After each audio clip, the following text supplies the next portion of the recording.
Alright, let's start with the scoop on the prestigious Cardanis family, the sword that protects the vast Arcadian Empire. Their military power is no joke. Being a hardcore military group, these guys ensure the continent's peace, split up among 7 knightly orders.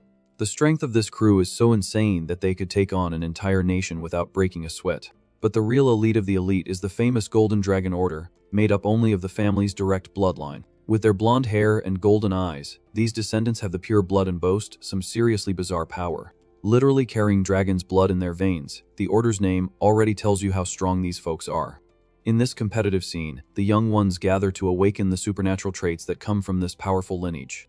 Even the people from the branch families are in the mix, always fighting to push their limits and earn a spot. Right on the training grounds, the gloves come off as everyone tests their combat skills. Wasting no time, a cocky blonde dude shows up, dominating the fight with a smug grin plastered on his face. Trading fierce blows, he deflects a girl's attack with ridiculous ease. The impact of the counter attack sends the girl flying while the guy remains untouched. Shaking in her boots, she backs away, realizing the dude's strength is on another level. Totally in shock, she mutters that she can't believe it, because she thought she and number 4 could handle him together. But looking down, her so-called partner is already defeated and falling apart in the blink of an eye. Trying to resist no matter what, the girl grits her teeth, holding her sword with her last bit of strength. But panic sets in, and she instantly understands she doesn't stand a chance of winning. Suddenly, the guy appears out of nowhere, delivering a swift strike, and she screams in desperation that she can't even read his movements. The blonde dude scoffs, asking if this is all the direct descendants have to offer. Faced with pure humiliation, the girl drops to her knees as he coldly tells them they're no match for him. Calling the two of them trash from the branch families, the arrogant guy throws it in their faces that they're too weak to even be a challenge. To put an end to the squabble, the blonde dude declares himself the grand winner of the selection. While this is all going down, back at the main base of the Young Dragon Order, the vibe is more bureaucratic. From their cushy seats, the big shots watch the beatdown on a large screen, commenting on the impressive level of this year's newbies. Getting to the main point, Commander Fabian asks who among them deserves to receive the special grade. Promptly, the other officer replies that, despite the varied talents, there's only one guy with the perfect qualifications. The screen then focuses on number 1, William Cardanis, emerging clean and unscathed from that double ambush. Continuing the military gossip, the bearded man remembers that numbers 2 and 4, who got beaten, were also from the direct lineage. But the harsh reality of the situations is that the branch families have been practically wiped out in the exam. In the middle of the dense forest, there's nothing left but bodies strewn about and people passed out everywhere. Agreeing with the bleak scene, Fabian points out that on that training field, the numbers on their chests are the only indicators of strength.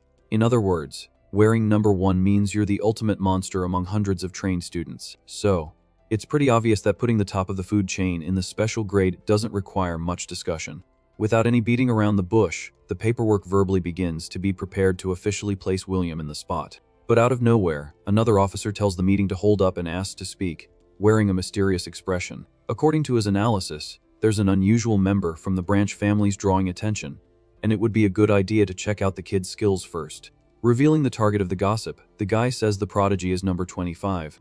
Pondering the rules of the game, Fabian understands that the branch family members can also build up strength and rise in the ranks. However, the commander thinks this number 25 is still far below the level expected to get any recognition. At that exact moment, the monitor shows our MC his back to us, facing down the arrogant number 1 in the middle of the woods. With his name finally revealed to the top brass, we find out this beast is Leonard Cardanis. Strutting with confidence and shattering expectations, the system announces that the kid jumped from position 381 straight to the top 25 in an incredibly short time. Utterly dumbfounded by the data, the officers nearly fall out of their chairs, telling the commander to look at the live feed. Not believing what they're seeing on the bright screen, they shout that the kid is about to go head-to-head with number 1 himself. Face to face, the tension becomes incredibly heavy as William stares down our MC, already oozing that superior tone. With that annoying, cynical little laugh, the blonde dude compliments our MC's courage, but warns him he's not in the mood to go easy if he wants to back out.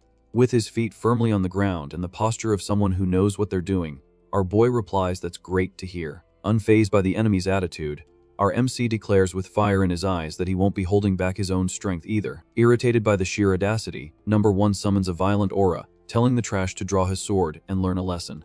Sizing up his opponent, our MC realizes that the number 1 emblem isn't just for show. The guy's energy is way different from the other extras. With a confident smirk, he pulls the wooden weapon from his shoulder, ready to test his new limits. Taking charge of the fight, the kid provokes his enemy, telling him to bring it on and see how long he can last.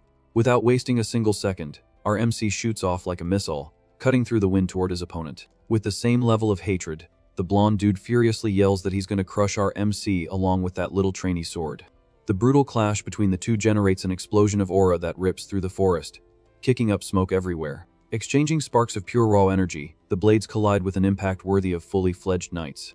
Because of this insane collision, both warriors are dragged backward, tearing up the earth with their shoes. Our MC quickly plants his feet in the dirt and adjusts his stance to continue the macabre dance. Shocked beyond belief, our boy looks at his own weapon, trembling, unable to believe the kid's power. Stunned by the impossible situation, Number 1 mutters that his sword shouldn't be shaking so much against a mere low-class trainee. While his enemy tries to figure out what just happened, our MC is already on his feet, cloaked in an intimidating golden aura. Immediately after, the exchange resumes at a frantic pace, with the two trading attacks and defenses at a speed the eyes can barely follow. Back in the comfort of HQ, a woman on the council notes with admiration that the MC's sword style is an extremely rare technique. Agreeing with his colleague, the other officer points out that the kid is deflecting attacks with minimal force, without wasting any energy. Cool as a cucumber in the middle of the storm of blows, our MC defends everything with a smile, not even bothering to launch a counterattack. Losing his mind over the silent humiliation, the rich kid calls our guy a pest for just dodging. With an insane blue energy covering his entire body, the enemy scoffs, yelling if running away is the only thing the MC knows how to do right. Going all out to end the game, Number 1 unleashes a ridiculous spinning attack, cutting the air in a deadly arc. But showing off some seriously cheap agility, our protagonist dodges the slice at the perfect moment, slipping under the blade. The impact of the blue strike misses completely and hits the grass, opening a giant gash and sending dirt flying. Blinded by pure rage, William intensifies the blue power, his face set with the desire to rip the kid's head off. In a furious vertical strike, the bluish blade comes down with full force in a charge that would split boulders in half. With the calm of a monk, our MC just takes a small step back in his boot and lets the heavy attack pass right by his face. Chilling in the middle of the dust, the kid even has the audacity to praise the raw power of his rival's strike. Gritting his teeth with so much built-up hatred, the blonde dude yells that our MC has a big mouth for someone who only knows how to run around the battlefield. Firm in his stance, our MC tells the rich kid to fight seriously for once. With an agile leap, the boy escapes the charge and puts some distance between them on the terrain. Mentally, our MC admits that his enemy's power is no small thing, and his judgment is impressive too. However, it soon becomes clear that something is still missing from the arrogant blondie's fundamentals. Advancing like a lightning bolt, our hero prepares a devastating counter-attack without giving him a chance to breathe. In that threshold between life and whatever comes next, the boy's combat sense screams louder in his mind. Staring his rival down up close, our MC declares that this is the rich kid's absolute limit. Totally in shock, Number 1's eyes go wide, not understanding a single thing that's happening. Hit directly by the words and the pressure, the cocky kid is thrown backward, grumbling in pure rage. From the hidden audience, the extras freak out, questioning how Number 25 is going toe-to-toe with the best in the class. With their jaws on the floor, the crowd comments that the kid seems like a completely different person all of a sudden. At an absurd speed, the hero becomes practically a blur, tearing through the wind amidst the dust. Furious and cornered, Number 1 curses loudly for losing sight of his target on the battlefield. Appearing silently behind his rival, our boy elicits a scream of panic from his opponent. Yelling that it's impossible, the blonde dude freaks out, trying to understand how some random trash has so much built-up speed. With a cold look, our MC states bluntly that the great Number 1 has lost the fight, big time. Delivering a colossal upward slash, our hero launches his enemy into the air in a golden whirlwind. Spitting blood and with his clothes torn, the ex-champion plummets, defeated, to the dirt ground. Standing there, the kid reflects that winning this fight would have been completely impossible for his past self. But now that all his old memories have returned, the game has drastically changed.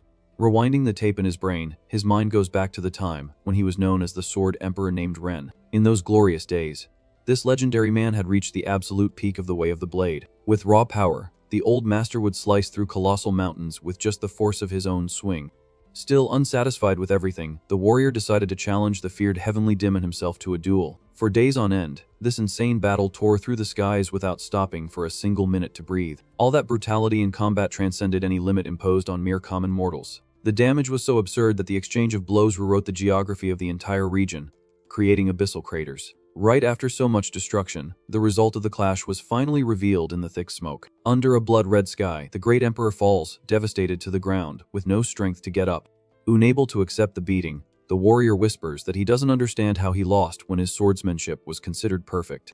Bleeding heavily from his wounds, he questions why his blade couldn't even scratch the demon in the fight. With a grim smile on his face, the great villain replies that the hero is missing the basic foundation to understand true strength. In the victor's view, the defeated Great Emperor never truly understood the hidden essence of wielding a weapon. By focusing only on reaching the top, this lack of foundation became the fatal flaw that cost him his entire life. Hearing the hard truth, the silver-haired man laughs weakly, finding that insult about fundamentals to be the biggest cliché of all time. Without any mercy, the Master of Darkness mocks him, saying it was useless for a mere street dog to try and bite the Supreme Master. Leaving a final warning, he decrees that Ren's legend ends there in total humiliation. But showing a shred of respect for his courage, the villain tells his rival to rest in peace forever in the darkness. As his body gives way to the open cuts, the former hero collapses in the dust, his heavy eyes closing. Consumed by regret, the warrior laments that the end came too quickly and wishes he had one more chance to fix his mistake. Reaching a trembling hand upward, he tries to grasp the last bit of hope slipping through his blood-stained fingers. In that last breath, his mind only focuses on wondering if a divine blade could one day truly reach the top.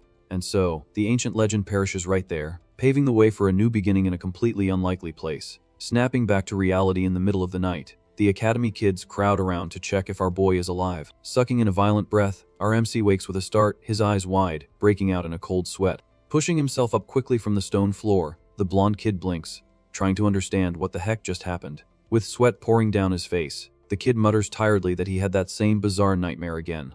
Just then, the local bullies walk up, laughing loudly that they thought trash number 380. One had already kicked the bucket. Still a bit dazed, our boy looks up as the leader of the idiots gets ready to continue the nightly beatdown. Throwing a punch straight at his face, the extra yells furiously, demanding respect for the scare our MC gave them by playing possum. In a purely instinctual reflex, our hero's hand shoots up and blocks the heavy attack with a clean, sharp crack. Surprised by the perfect defense, the attacker's eyes go wide, and he lets out a grunt of confusion, unable to believe the block. Behind him, the henchmen tremble, stunned to see their eternal punching bag block a blow from the gang leader. Completely confused himself, our MC realizes his body acted on its own before his brain could even process the imminent danger. Without letting go of the enemy's fist, his hand tightens on the guy's skin with a firm grip, locking his bones. With his pride wounded, the bully backs off, cursing, and pulls out a wooden club to get the advantage back on his side. Bringing the club down with hatred, the coward warns the kid not to get cocky just because of one lucky dodge. Slicing through the cold wind, the heavy weapon descends, aiming straight for our hero's head to end the matter.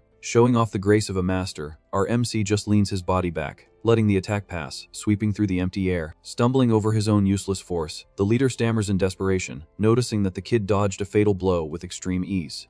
Once again, the kid's head is spinning as he realizes his body keeps dodging on its own in a perfect, automatic way. With a simple hip twist, the hero uses his rival's weight against him, making the big guy tumble hard and lose his footing. Eating dust, the attacker kisses the concrete of the courtyard with a look of total shock on his mashed-up face. Standing firm with the confiscated weapon spinning in his hand, our MC understands that a sharp technique is guiding every muscle he moves. In complete panic, the two henchmen realize it's not luck at all, and that yesterday's prey has become the hunter in the school courtyard. Emitting a heavy aura, his posture imposes a psychological terror, making everyone wonder how a coward became this monster. Legs trembling, the leader gets up from the scraped ground, yelling at his lackeys not to chicken out in a real fight. Mustering courage from nowhere, the pair charges forward, denying the fact that this is the same failure from minutes ago. Closing in for a joint attack, the cowards try to crush the kid, crossing their weapons to leave no room for escape. In that millisecond, the kid's eyes light up with a fierce gold as all the pieces finally click into place in his consciousness. Assuming a perfect combat stance, he murmurs with conviction that he's remembered every essential detail of that past life. In a fraction of a blink, the wooden blade explodes in a brutal strike, breaking the duo's defense in a single blow. Thrown back by the absurd force of the aura, the henchmen fly unconscious through the air, drooling and bringing shame upon themselves in the dead of night. Slowly lowering his guard, our MC takes a deep breath, remembering that since childhood, those recurring dreams haunted his peaceful routine. In fact, his whole life was shaped by the memories of that great, white-haired master fighting endlessly under the vivid, blood-red sky. For a long time, our MC hated these visions in his mind, because they completely destroyed his concentration during daily training. But now, the life and final moments of that man have come flooding back into his memory. Faced with this insane clarity, the boy comes to the obvious conclusion that he is the exact reincarnation of the great Sword Emperor. Staring at his own trembling hand under the moonlight, our MC can hardly believe that being reborn in another body is a real thing. Looking up at the starry sky, it finally sinks in, and he realizes that the last wish of his past life really did come true. Suddenly, a sharp pain shoots up his arm, forcing the kid to grimace in discomfort.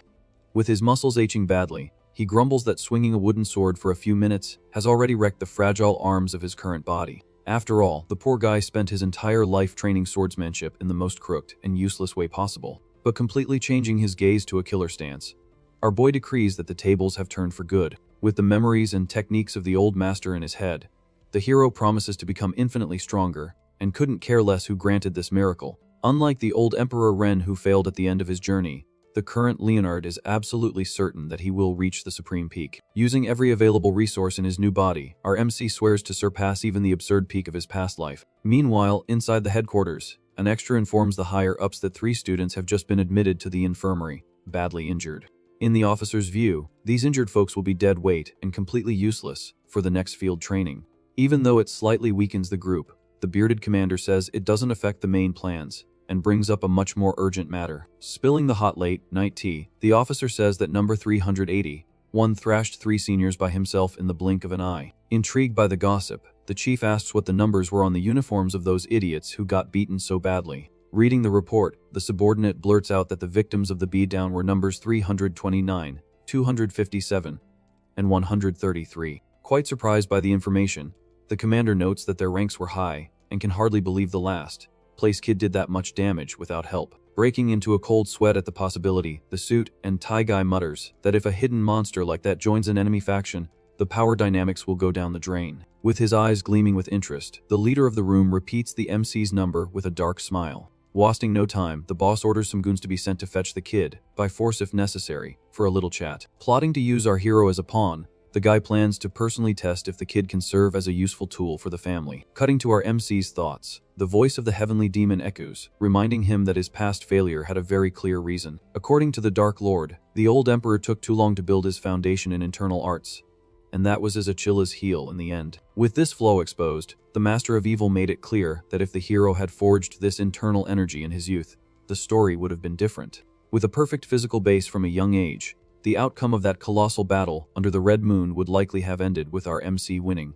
Sitting in the courtyard channeling power, the boy agrees with his old rival, admitting he only focused on the flow of energy when he was already old and worn out. Now, having the advantage of a young and vigorous body, our protagonist prepares to solidify his ki in the purest way possible. Focusing his mind, he begins the process, drawing in the blue energy to create an indestructible body capable of withstanding absurd amounts of mana. Spinning a glowing magic circle on the ground, the mystical energy sweeps across the entire courtyard, being absorbed through the boy's pores. Opening his eyes and staring at his sparking hands, our MC smiles with satisfaction, confirming that the initial process was a complete success. Feeling the vigor coursing through his veins, he confesses that even in his past life, he struggled immensely with the lack of internal power at this age. Amazed by the new body's absurd absorption capacity, our MC wonders what kind of cheap, overpowered lineage this Cardanis family has. Soon dawn breaks, and in the noisy academy cafeteria, everyone is already grabbing their grub for breakfast. Chewing with his mouth full, our boy finds the food delicious and realizes that his new body's palate quite enjoys the mess hall slop. Focused on not repeating past mistakes, the kid devours everything, remembering that a heavy diet is crucial for building his physique. In the middle of the peaceful meal, a giant shadow engulfs our MC, and a deep voice calls out for number 380, one in an intimidating tone.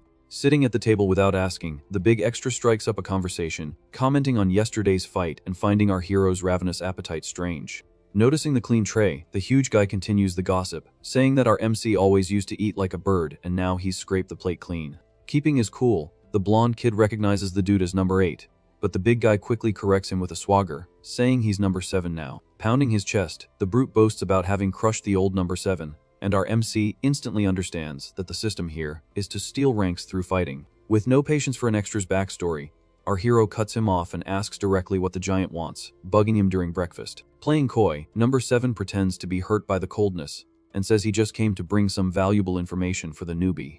Lowering his voice, the giant warns that the atmosphere in the camp is tense because the top 3 in the rankings have started to forcefully expand their influence. Pushing his chair back, number 7 gets up heavily, finishing his warning in a conspiratorial tone. Walking side by side with our MC, the giant gossips that the elite with blonde hair and golden eyes call all the shots in there. As the big guy's voice rises, our boy tells him to tone it down before the elite's watchdogs overhear their little chat. Tired of the roundabout talk, our MC tells the guy to get straight to the point, leaving number 7 shocked by the eternal failure's sudden boldness.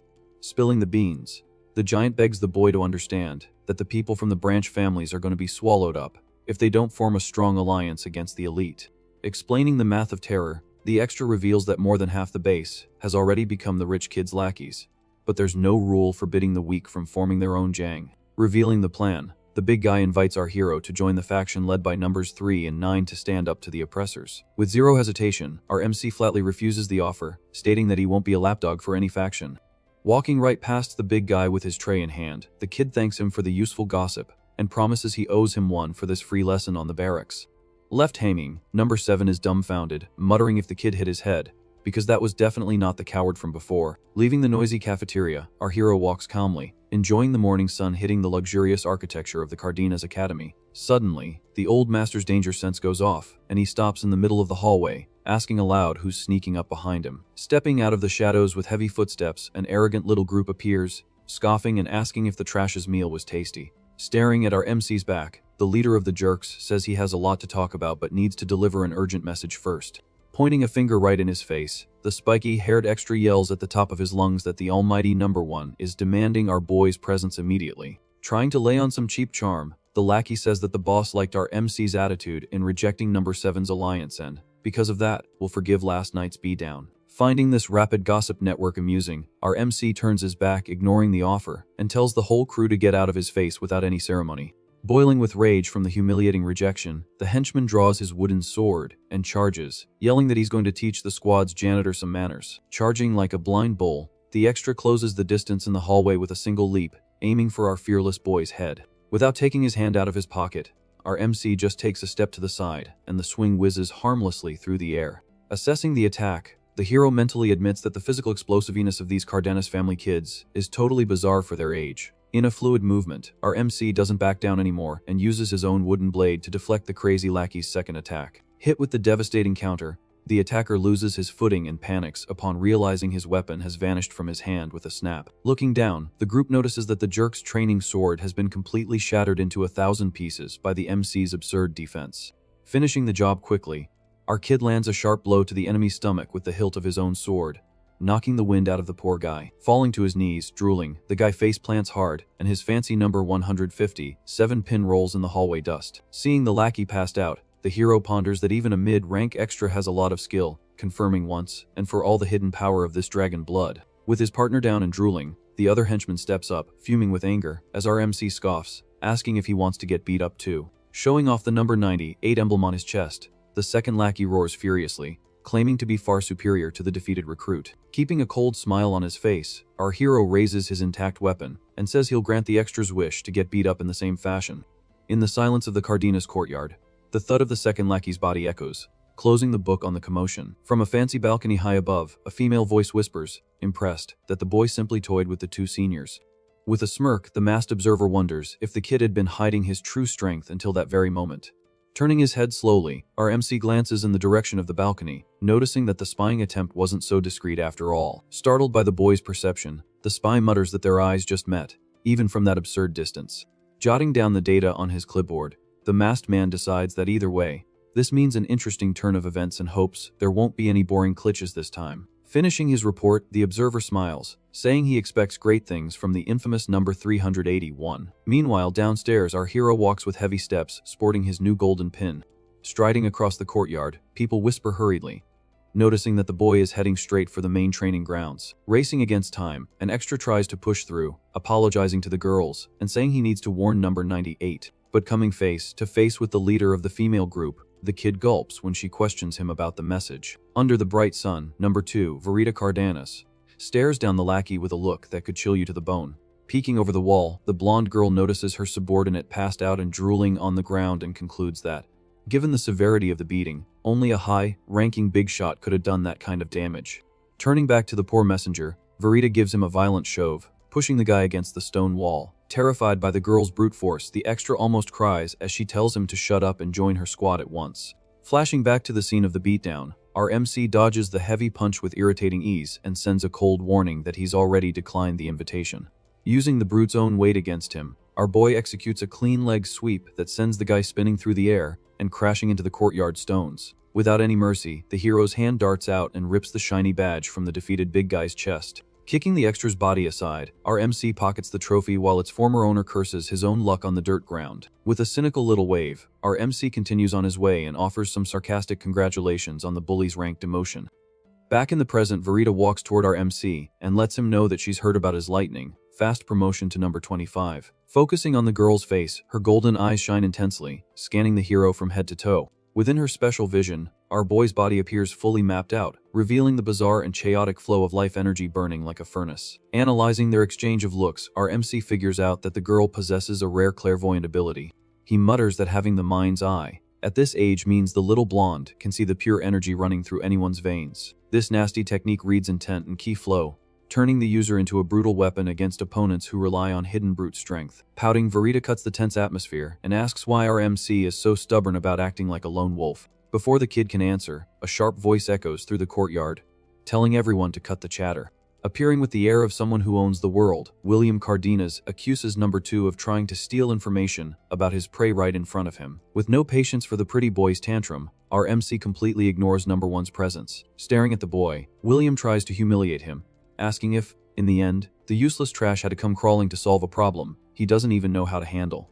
Glancing at the pretty boy, our MC notes that this must be the feared number 1 and acknowledges that the guy's presence is genuinely oppressive. Striding forward, the cocky blonde comments that he was curious to see up close what kind of insect was causing such a commotion in the barracks. Stopping face to face, the atmosphere heats up when our MC smirks and says he's finally meeting the living legend of the school. Boiling with rage at the audacity, William furrows his brow and threatens him, saying he's still got strength left if the trash wants a beating right here and now. Bursting out laughing, Verita breaks the tension with a loud cackle, finding our MC's boldness the most amusing thing in the world. Wiping away an imaginary tear, the blonde girl confesses it's the first time she's seen someone from the rabble speak to the camp's little king in that tone. Turning to leave, number 2 remarks that it seems the mysterious boy won't be joining anyone's faction in tomorrow's training. Waving his hand, William agrees curtly and says he only came down to check out the face of the trash who's been stealing pins. With her mind's eye active, the blonde's vision focuses on the hero's dark aura as he sends a chilling warning that the pretty boy will regret provoking the wrong beast. Accepting the promise of trouble, our MC nods calmly, confirming the message was received. Our boy remembers that the exclusive training for the direct lineage forces the leaders to take the initiative in forming their own gangs. The next day, in a clearing in the giant forest, the bearded instructor asks if the whole mob of extras has gathered. Saluting, an officer confirms that all cadets are present and ready for the group torture. However, looking at the paperwork, the bald guy scratches his head and says a bizarre problem has occurred in the formation of the combat teams. Crossing his arms, head instructor Bruno tells his subordinate to spit it out and explain the drama without beating around the bush. Stuttering slightly, the officer says there's a crazy student who wants to participate in the field training without joining any group. Faced with this madness, the bearded man recalls that the exercise in the Great Cardanis forest requires everyone to survive by hunting and securing their own base. Reminding them of the rules, he emphasizes that they didn't set a size limit for the squads precisely to force the weaker folks to bow to the strong. Pulling up the list, the officer points out that Squad A, led by William, formed the largest army right off the bat. Next up is Verita's Squad B, which absorbed the rest of the useful people left in the yard. Squad C was left with the remnants of the branch lineage, trying to build up numbers so they wouldn't be an easy target. And Squad D, led by number 4, focused on assembling a tactical team geared toward pure strategy and evasion. Rounding out the numbers, Squad E gathered the trash of the trash that nobody else wanted, forming a band of whiny extras led by number 483. Finally, the officer sighs and reveals the cherry on top,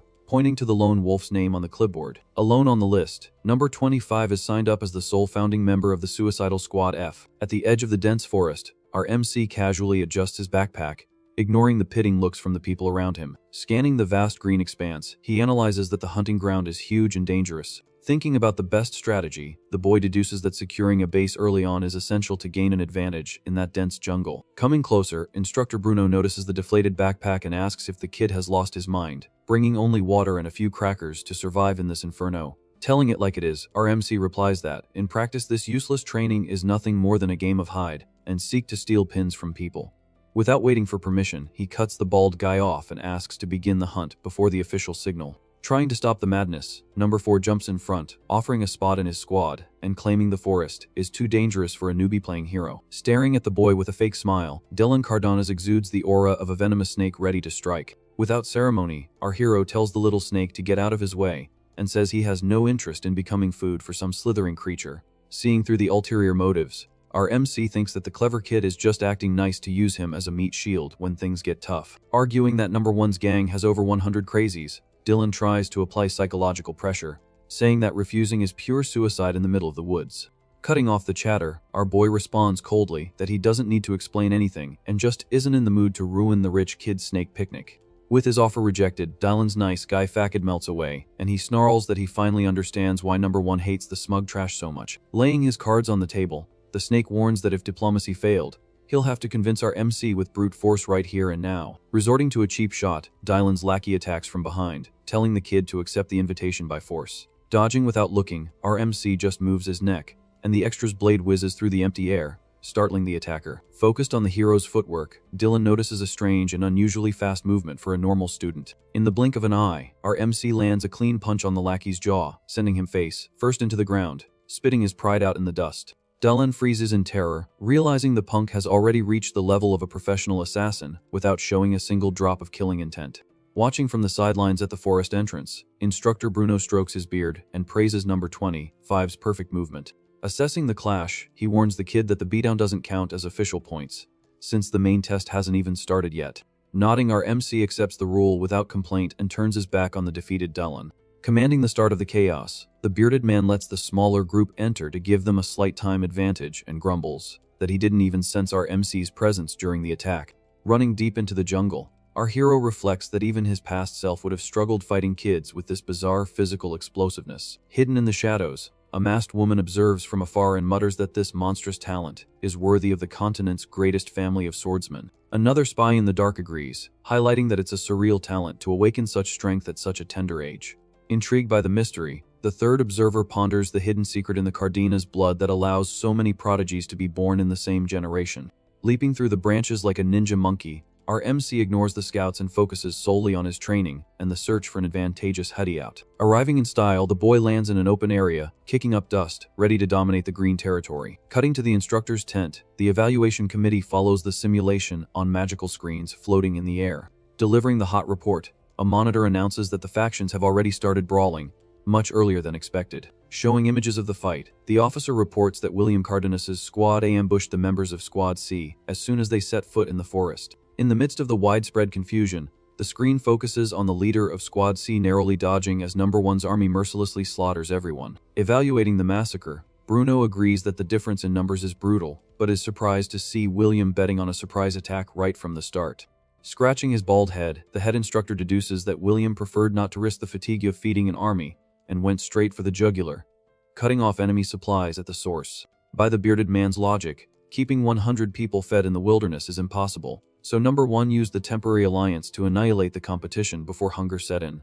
Completely breaking from the common sense of securing a base, the arrogant rich kid stole dozens of pins in a single move, securing the top spot on the very first day of the test. Changing screens, Bruno asks for a status report on the intermediate factions led by Verita and Dylan.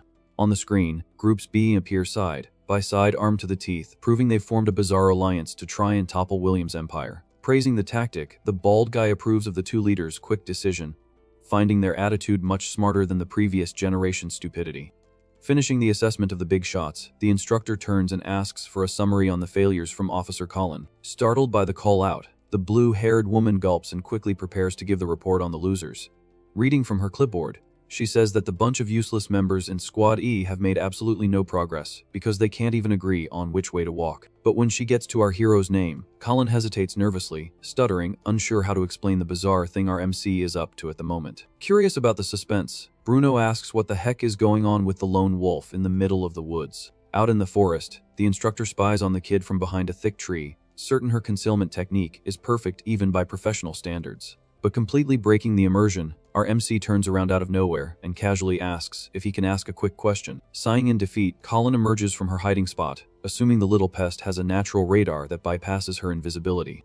Placing her hands on her hips, the woman asks what number 25 wants to know, as he calmly points to a dark hole in a rock mountain. With the utmost calm, the boy says he found a perfect cave to sleep in and points to a huge creature emerging from the shadows, growling softly. Staring at the glowing blue eyes in the darkness, our MC asks if the furry beast is part of the test, or just a jungle intruder. Leaping out of the cave, a colossal giant wolf bares its teeth, drooling with rage and eager to devour the audacious kid. Answering his question, Colin explains that the direwolf is a beast tamed by the Cardanis family, used to train cadets in situations of extreme danger. Smiling confidently, the instructor crosses her arms and declares that a single student could never defeat the beast, but she plans to save the boy at the last second, just to see his tough guy act fall apart.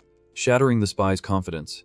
The hero concludes aloud that defeating the beast means earning the right to use the cave as a private hotel in the forest. Swallowing hard, the woman agrees that if the student takes down the beast, he gets the base and a full pantry as a consolation prize. Wasting no time on gossip, the giant wolf leaps lethally towards our MC, its mouth wide open, ready to rip the intruder's head off. Finding the beast's movements interesting, our boy compliments the little monster's raw strength and readies his wooden sword, vowing to go easy. With a brutal spinning kick, the kid hits the creature's jaw, making the beast flip 3 times in the air before kissing the stone ground.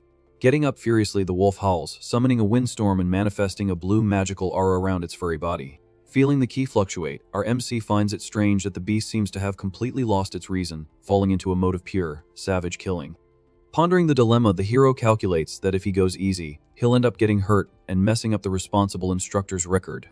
So with a wicked smile, he decides to slam the wooden sword right into the beast's snout, landing a violent blow that sends the wolf's teeth flying. Stunned by the sharp blow, the giant beast is slammed against the ground, making a hollow thud and letting out a pathetic whimper. Getting up again in a crazed frenzy, the beast ignores the pain and tries for a fatal bite, aiming straight for our cold, blooded hero's neck. Tired of the useless beast's persistence, our MC clicks his tongue impatiently, swearing he'd never be dinner for a drooling dog like this. In a burst of agility, the boy uses the hilt of his sword to deliver a perfect piercing strike right in the middle of the creature's snout, knocking the monster out instantly.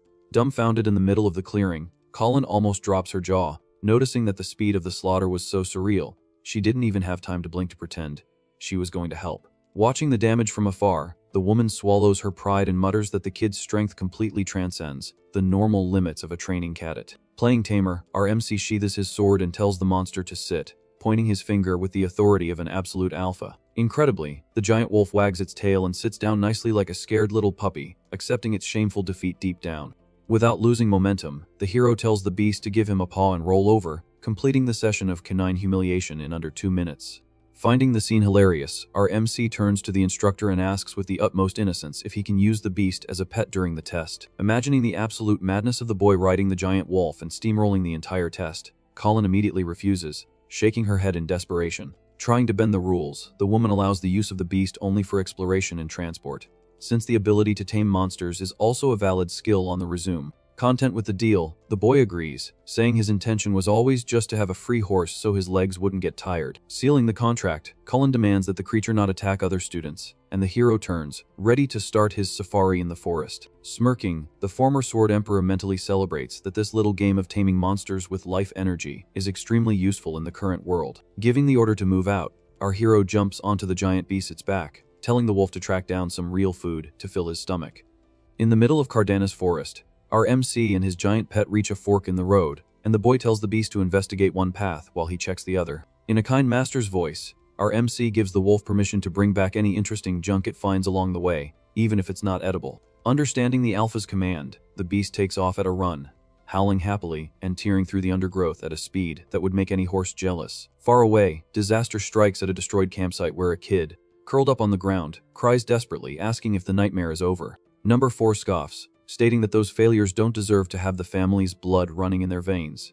They're so pathetic. Looking at his own stuffed pocket, the rich kid grumbles that the only problem with the massacre is the lack of space to store so many useless pins from defeated extras. Turning his face with a dark fury, the villain promises that the next time he runs into our prey, the extermination will be complete. Trembling all over, the leader of Group E grits his teeth on the ground, cursing his luck for running into the psychopathic henchman. The shock is so great because, at the beginning of the confrontation, the poor guy thought his entire useless gang would be enough to take down a lone target in the forest. Regretting being born, number 483 cries, holding his chest and complaining that he was forced to be the leader of that bunch of failures without asking for anything. Around him, the survivors ask for orders with tearful voices, but the kid is already at death's door, thinking it's the end of the line for all of them if they get attacked again. Trying to cheer up the losers, the leader tells the group to stop the drama and find some food before hunger kills those who escape the beating. A bizarre noise makes the earth tremble, scaring the group of losers, and they consider hiding like frightened rats to wait for things to calm down. Turning his head in confusion, the leader notices the look of shock on his entire team's faces as they stare into the tall grass, terrified to the bone. From the shadows of the foliage, a bear emerges, drooling, making it clear that a higher power has come to collect the rent in the form of a quick snack for the beast. Desperate at the sight of his demise arriving in the form of a giant bear, The leader closes his eyes, expecting the fatal bite to send his whole life down the drain. From the tall foliage, our hero leaps with a war cry, falling from the sky directly onto the hungry beast. Bringing the hilt of his sword down like lightning, he slams the wood right into the beast's forehead, drawing a sharp roar of pain that echoes through the forest. Opening his eyes, number 483 stammers in disbelief, not understanding how that weak extra showed up right at the moment of disaster. Standing majestically on the beast's furry carcass, the hero dusts himself off while the rest of the gang holds back tears of relief. Hopping down from the knocked-out bear, our boy faces the group, and the kid on the ground immediately recognizes the famous number 25. Walking right past the trembling group, the hero pulls a hunting knife from his backpack, focused only on the mountain of meat in front of him. Bursting into tears of terror, the leader yells, asking what else our MC is going to take from them after all the slaughter, whimpering that they've already lost their pins and their morale. He cries, saying they don't even have a piece of food to offer the new aggressor. Pointing a trembling finger, the gang's quadruped calls the hero a heartless monster for coming to kick them while they're down. Taking his eyes off the potential barbecue, our kid turns his head in confusion and lets out a "yah." Not understanding the unprovoked drama. With the utmost calm, our MC says he just asked if everyone was okay and showed no intention of fighting. Not buying the excuse, the loser questions why the heck the guy isn't there to steal their elimination emblems. Shrugging, our boy calmly confesses that the goal isn't to win or lose the training, since the top priority here is to fill his stomach with the giant bear meat. Staring at the whiner's dumbfounded face, the hero assures him that the dangerous beast was taken down purely because of hunger and nothing more. Putting the knife back in its sheath, he adds that if the idea was to compete seriously, he would definitely choose less pathetic opponents to score points from. Sighing heavily, the leader of Group E understands the humiliating logic and hangs his head in shame. Picking up the pieces of his dignity, the whiner admits that if it weren't for our MC, the whole gang would have become bear chow and swears he owes him one. The hero gives him a friendly pat on the shoulder and says there's no need to thank him for not being eliminated, since the food was pure profit. Whimpering again, number 483 stammers that wasn't exactly the point of his thanks, but gives up trying to argue with a hungry maniac. Out of nowhere, the bushes rustle violently with a threatening noise, making the whole gang tremble in panic. Emerging from the shadows, the same immense blue beast advances, baring its sharp teeth, leaving everyone frozen in shock.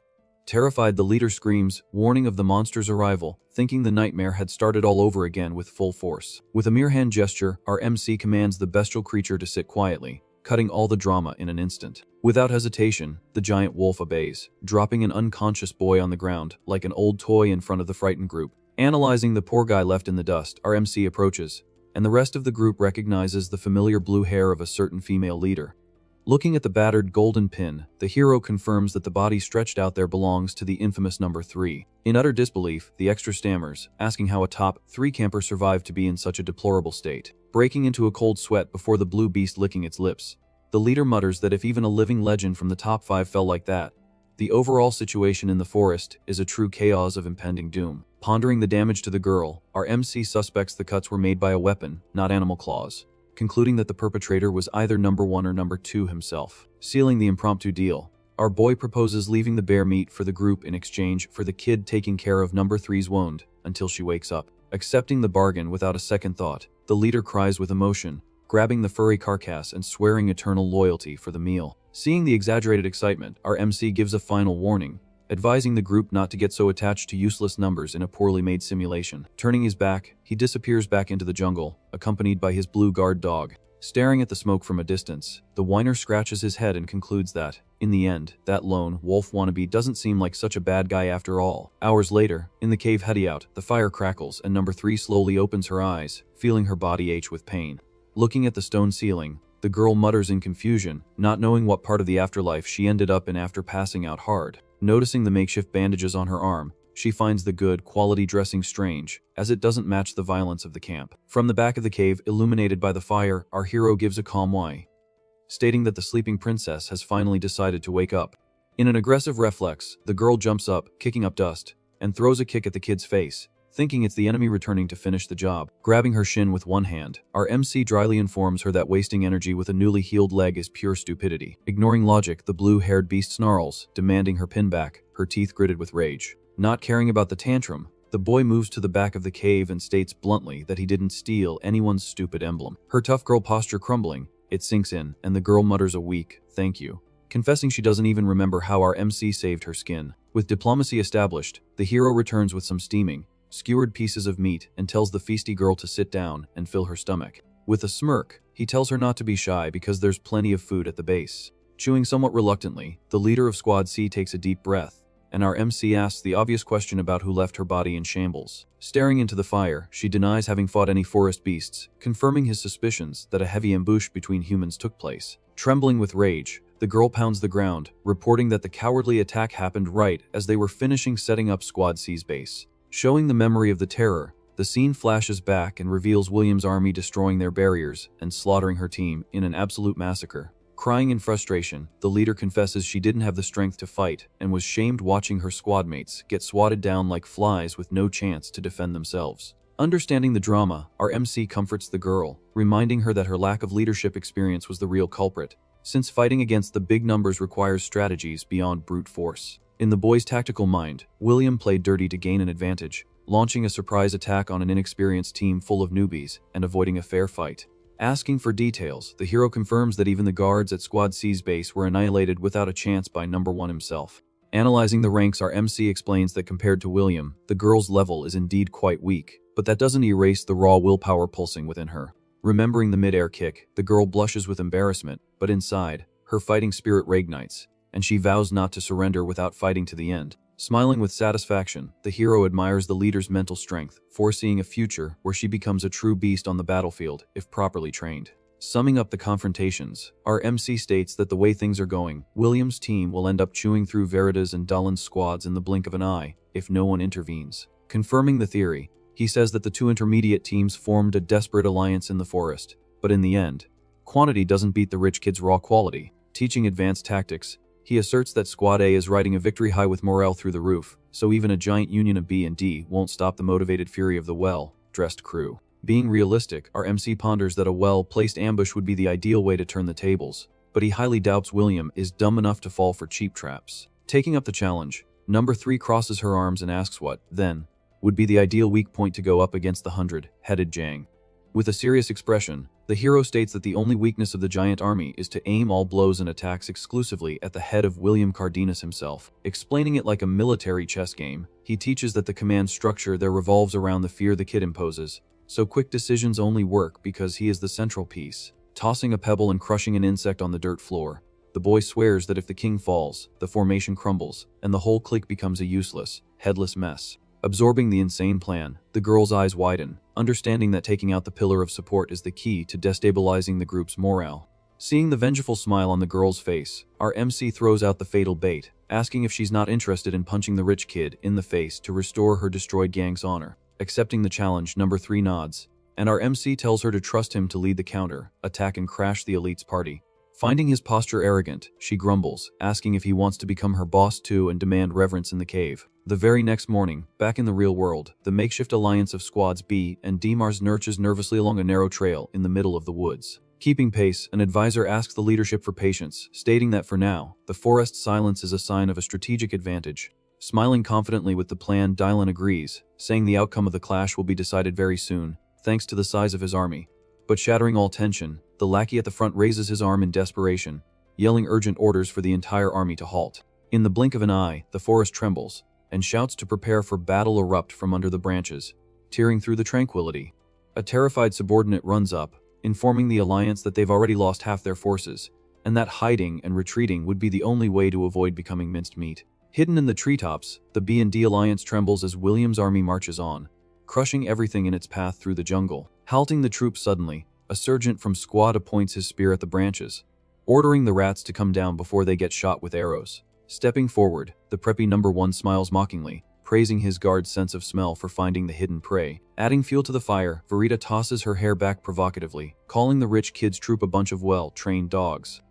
Dismissing the blonde girl, William orders his army to advance, tearing through the undergrowth to crush the alliance without leaving room for small talk. Crossing his arms, the villain acts like he's always right, calling them all trash and swearing he never expected such a pathetic ambush. The atmosphere chills as Verita activates her mind's eye, saying that the only dead weight staining the family here is the spoiled rich kid himself. Readying her sword, she takes a jab at his arrogant posture, saying that the plumed peacock loves to put on a show for the cameras, but can't handle a real punch. Blinded by rage at the female mockery, Number 1 draws his weapon and snarls that he'll teach her what dignity is the hard way. In a burst of golden aura, the two clash swords in mid-air, generating a shockwave that sends leaves flying far across the battlefield. Riding the leader's momentum, the squad sergeant orders the entire battalion to charge with maximum force to annihilate the enemy base at once.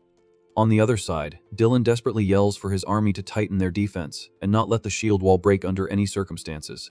But the impact is too brutal, and the Alliance's formation cracks in the middle, with the enemy squad trampling and crushing the extras with their screams. While the war rages on, Verita uses her clairvoyance and dodges a heavy blow, feeling the absurd pressure rip the ground beside her. With cold determination, the blonde curses the pretty boy's insane speed that makes even the most perfect defense ache her wrists with every impact. Assessing the situation from afar, our hero, spying from behind a tree, recognizes the terrifying power pulsing in the villain's body. He understands instantly that the blonde monster's true strength lies in his raw constitution, which allows for continuous bursts of energy without tiring. Suddenly, a violent crack signals that Verita's defense has finally given way under the brutal weight of an overhead strike. Seizing the opening, William puts even more force into his blade, forcing the girl to bite her lip to keep from screaming in pain. But relaxing his shoulder, the pretty boy prepares for the final pounce, feeling that he has completely broken his rival's stance. Delivering a clean kick straight to the stomach, Number 1 makes the blonde girl spit saliva and fly backward into the foliage. Launched into the air, she regains her balance at the last second, noticing that the guy completely lowered his guard after the kick. Focusing her mind's eye on his back, she perceives his muscles relaxing and sees the perfect opening for a fatal counterattack. But her intuition screams, and the girl freezes mid-air, realizing that the bizarre relaxation is a deliberate bait to lure her to her doom. The hesitation saves the girl's life as she barely defends against the bluish blast the rich kid had hidden up his sleeve the whole time. Confirming his malice, William laughs devilishly, praising her reaction but warning that the attack speed wouldn't have forgiven the delay. Belittling the girl's clairvoyance, the villain scoffs that predicting the move is useless if the body isn't fast enough to dodge. And the icing on the cake comes as he whispers very close that her pathetic slowness is nothing compared to the terror that Number 25 imposes in a fight. Hearing the MC's name ignites a rage in the blonde, who tries to react with maximum fury, cutting the air in a violent arc. Dodging without breaking a sweat, the pretty boy executes a leg sweep, and Number 2 kisses the dirt for good, unable to continue the fight. Staring at the blonde girl on her knees, William lifts his chin and orders her to admit defeat before embarrassing herself further. Pounding his own chest, he shouts to the entire jungle that Squad A is the absolute winner and Number 1 rules the camp from end to end. Shattering the easy victory mood, the sound of slow footsteps emerging from the woods draws the pretty boy's furious gaze. Eliciting a sigh of relief from Verita and Dylan, our hero steps out of the shadows, dragging an unconscious body by the scruff of the neck. Shocked by the intrusion, William puts a hand on his hip and asks mockingly what the heck the little lone rat is hunting in the middle of the giants' war. Feigning innocence, our boy drops the unconscious lackey on the ground, replying that he just came to return the message after Squad A invaded and destroyed his base minutes ago. Bursting out laughing, the rich kid scoffs at the word base and throws it in his face that the kid doesn't even have an army to call a squad. With the utmost calm, our MC confirms the rumor, saying that he really didn't have a group until a few moments ago. With a terrifying roar, war cries rip through the forest, making Number 1's eyes go wide in pure shock. Breaking through the tree line, a wave of ragged extras from Gang E floods the battlefield, launching a surprise attack on the preppy henchmen. Howling like hungry savages, the forest losers unleash all their pent-up anger from the training on the enemy's front line, spreading chaos. From atop a tree stump, Number 483 holds up his golden pin, celebrating that the revolt of the useless has turned the tide for good. Holding a piece of giant bear meat high, the kid roars, motivating the troops, saying there will be plenty of food if they keep up the fight. The crowd goes wild, hailing Number 25 as a godlike savior in the middle of the woods. Stunned by the turn of events, Verita stammers, asking what kind of bizarre spell our MC used to tame the worst gang in the camp and get those cowards to fight so savagely. Flashing back to the cave scene, the leader of Gang E is crying again, but this time asking why our MC suddenly offered to merge their groups. In tears, the extra insists they are dead weight and would only hinder a genius's progress in the military test. Cold in his response, our hero tells the group to stop whining about some stupid numbers stitched on their clothes. Telling it like it is, our MC says the difference between Number 1 and the last in line isn't innate talent but the mental barrier of accepting defeat before even fighting. Ending his motivational speech, he reminds them that they all carry Cardanis blood and have enough potential to crush any arrogant rich kid through sheer effort. Explaining the Academy's cruel math, the boy details that the raw difference at birth only affects the absolute elite, while the vast majority of extras are deliberately kept at a lower level to become human shields. Pointing to the blue-haired leader sitting in the corner, our MC uses her as an example, stating that number 3 climbed to the top of the branch families through nothing but sweat and sick persistence. Pounding his chest, the hero throws it in their faces that he's also living proof that the number on the pin is just for show, since he climbed from the bottom to the top 30 in a single leap. Fired up by the speech, number 483 grits his teeth, admitting he's tired of being treated like trash, even though he knows his strength is similar to half of his oppressors. Clenching his fists with hatred, the kid yells that physical strength isn't the problem, but the mental cowardice that makes them bow their heads to a corrupt system. Seeing the fire in their eyes, our MC throws down the final challenge, asking if they have the courage to put their lives on the line to take down the unreachable leaders and prove their own worth. Extending his hand in the middle of the cave, the hero promises to trust the gang blindly if they have the absurd determination to win, no matter the cost. Shaking the kid's hand firmly, our MC seals the unlikely alliance, absorbing Gang E into the brand, New Squad F. Back in the present war, our boy invites number 3 to turn the tables for good and take down the preppy little king by force. Feeling her blood boil, the blue-haired girl raises her sword to the sky and lets out a war cry, ordering a full charge on the stunned army. Watching the leader of Squad C command the crowd, Verita snaps back to reality and snarls with anger, offended by the idea of joining forces with someone from a branch family. Raising her injured arm, number 3 counters the arrogance, recalling how she fought bravely against our MC in the past and how he blocked her kick with his bare hand, proving his absurd superiority. Proud of her master, the blue-haired girl defends our boy,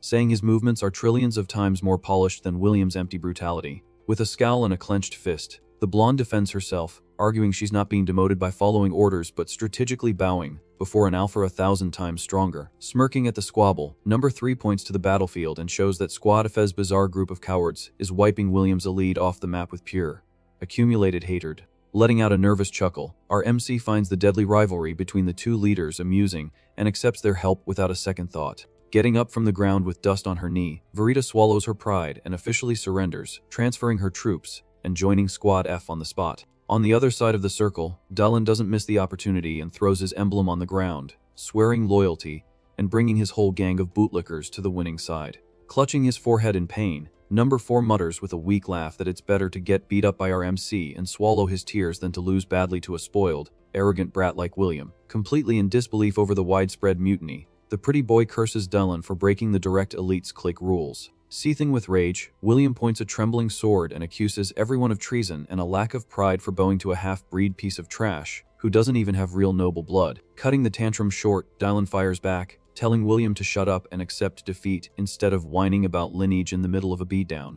Turning his eyes to the real threat, number 1 yells, calling our MC out for a fight, cursing the guy with every word in the dictionary.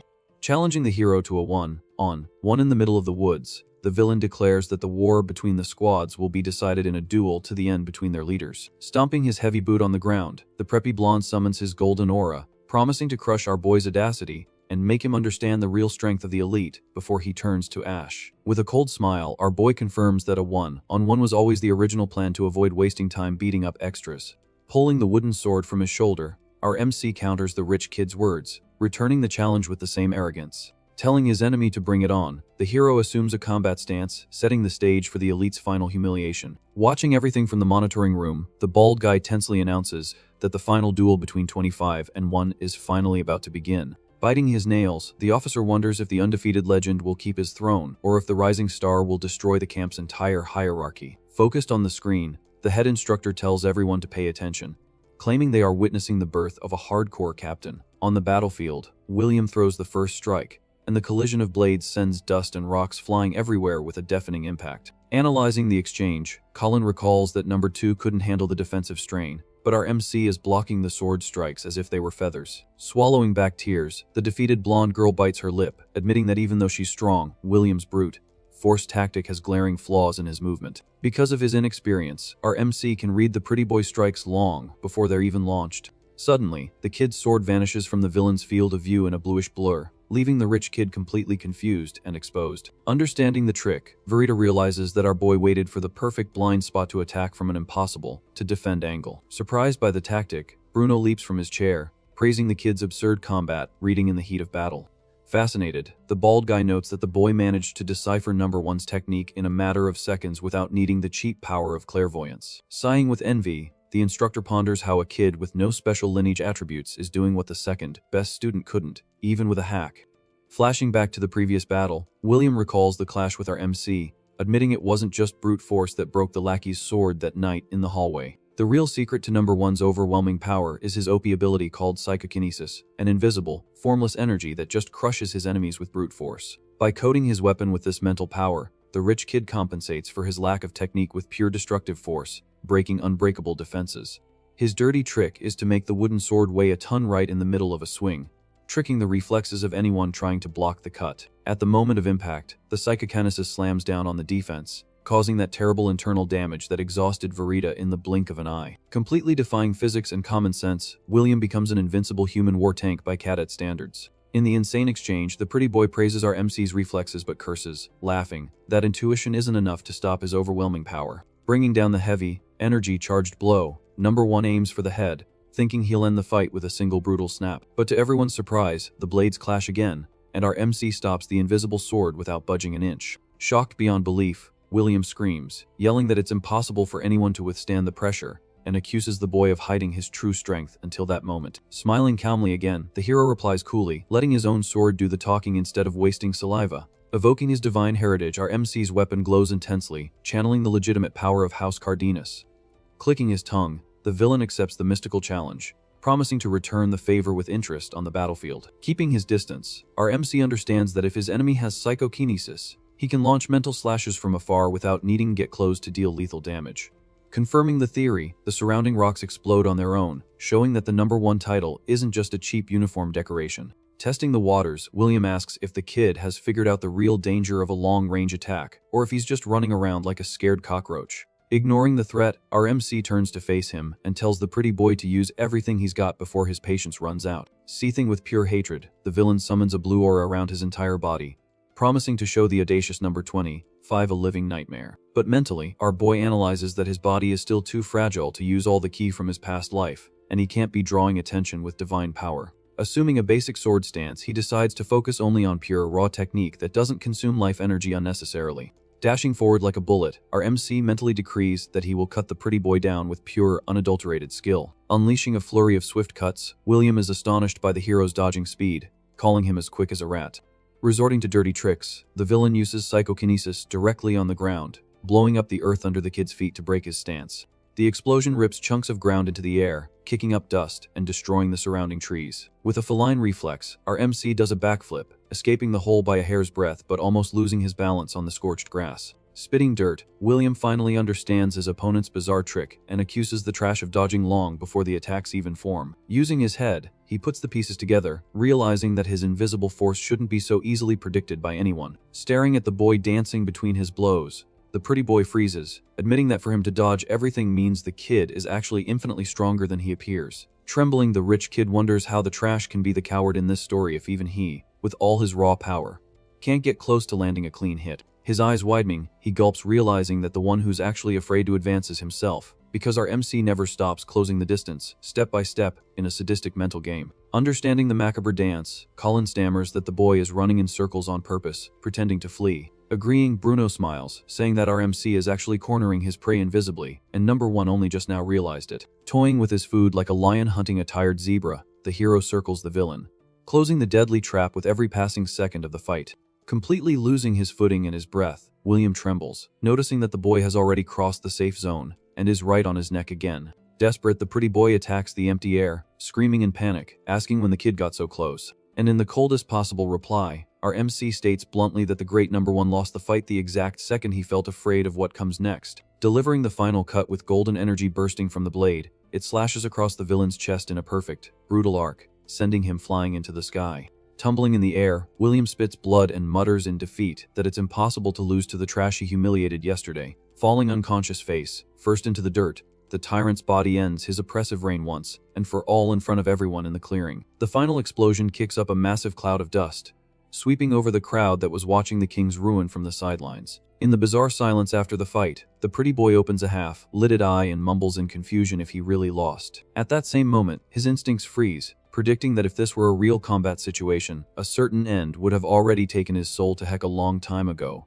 Understanding the terrifying final warning from the giant shadow falling over him, he realizes that was pure mercy, not just a silly trip up. Taking a deep breath, our MC lowers his sword and sheathes it, not giving a single thought to his enemy's existential crisis. Breaking his tough guy act, William laughs weakly, coughing up dust, and finally admits that the game is over for him, for real. Acknowledging the new boss, the rich kid mutters his defeat, handing over the number 1 crown to number 25 on a silver platter. Watching the scene, the entire alliance is in shock, seeing the untouchable William Cardanis on the ground, defeated by a complete nobody extra. Arriving in the clearing suddenly, Bruno lets out a shocked whistle at the post-war scene, stating that the sight was too bizarre to believe. Surprising everyone, William genuinely thanks him for the beating, saying he felt a huge weight lifted from his shoulders after the thrashing he took. A bit confused, our hero raises an eyebrow and asks what kind of strange talk that is, coming from the cocky number 1 himself. Venting on the ground, the rich kid says he lived his whole life oppressed by his father's disgusting and violent educational policies, forcing him to be the strongest,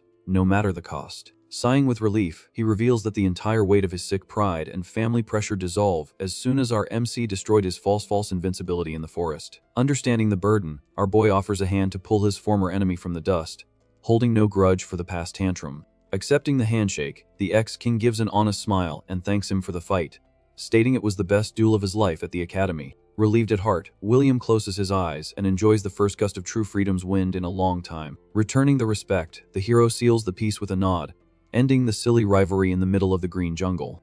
Back to the gossip at HQ, the entire council nearly falls out of their chairs looking at the data, shouting in disbelief at the fall of the untouchable number 1. A suit and tie officer pulls his hair out, grumbling that he bet all his money on William's victory, and now he's gone completely broke in the battalion's betting pool. Cool with the chaos, Chief Bruno laughs heartily, stating that despite the bizarre result, this year's crop of talent is by far the best they've ever laid eyes on. Just then, as the crowd lifts the new leader into the air, the official announcement echoes, ending the field training with our MC crowned as the Supreme King. In a straight talk, Verita admits that number 25 was surprising, but the real shock was seeing Gang E fighting with such rage. Recalling the memories, the blonde girl still can't believe the boy joined the failures, just to take down the squad by force. Back at the base, the bearded commander praises the tactic, stating that the newbie perfectly read the true intention of the training. Satisfied with the unexpected result, the chief tells his subordinate to prepare the troops to return home. Without delay, the leader demands contact with the main mansion, announcing that the time for the coming of age ceremony has arrived. In the forest, the blue-haired girl pets the giant wolf, sadly telling it that she's leaving and can't take the beast with her.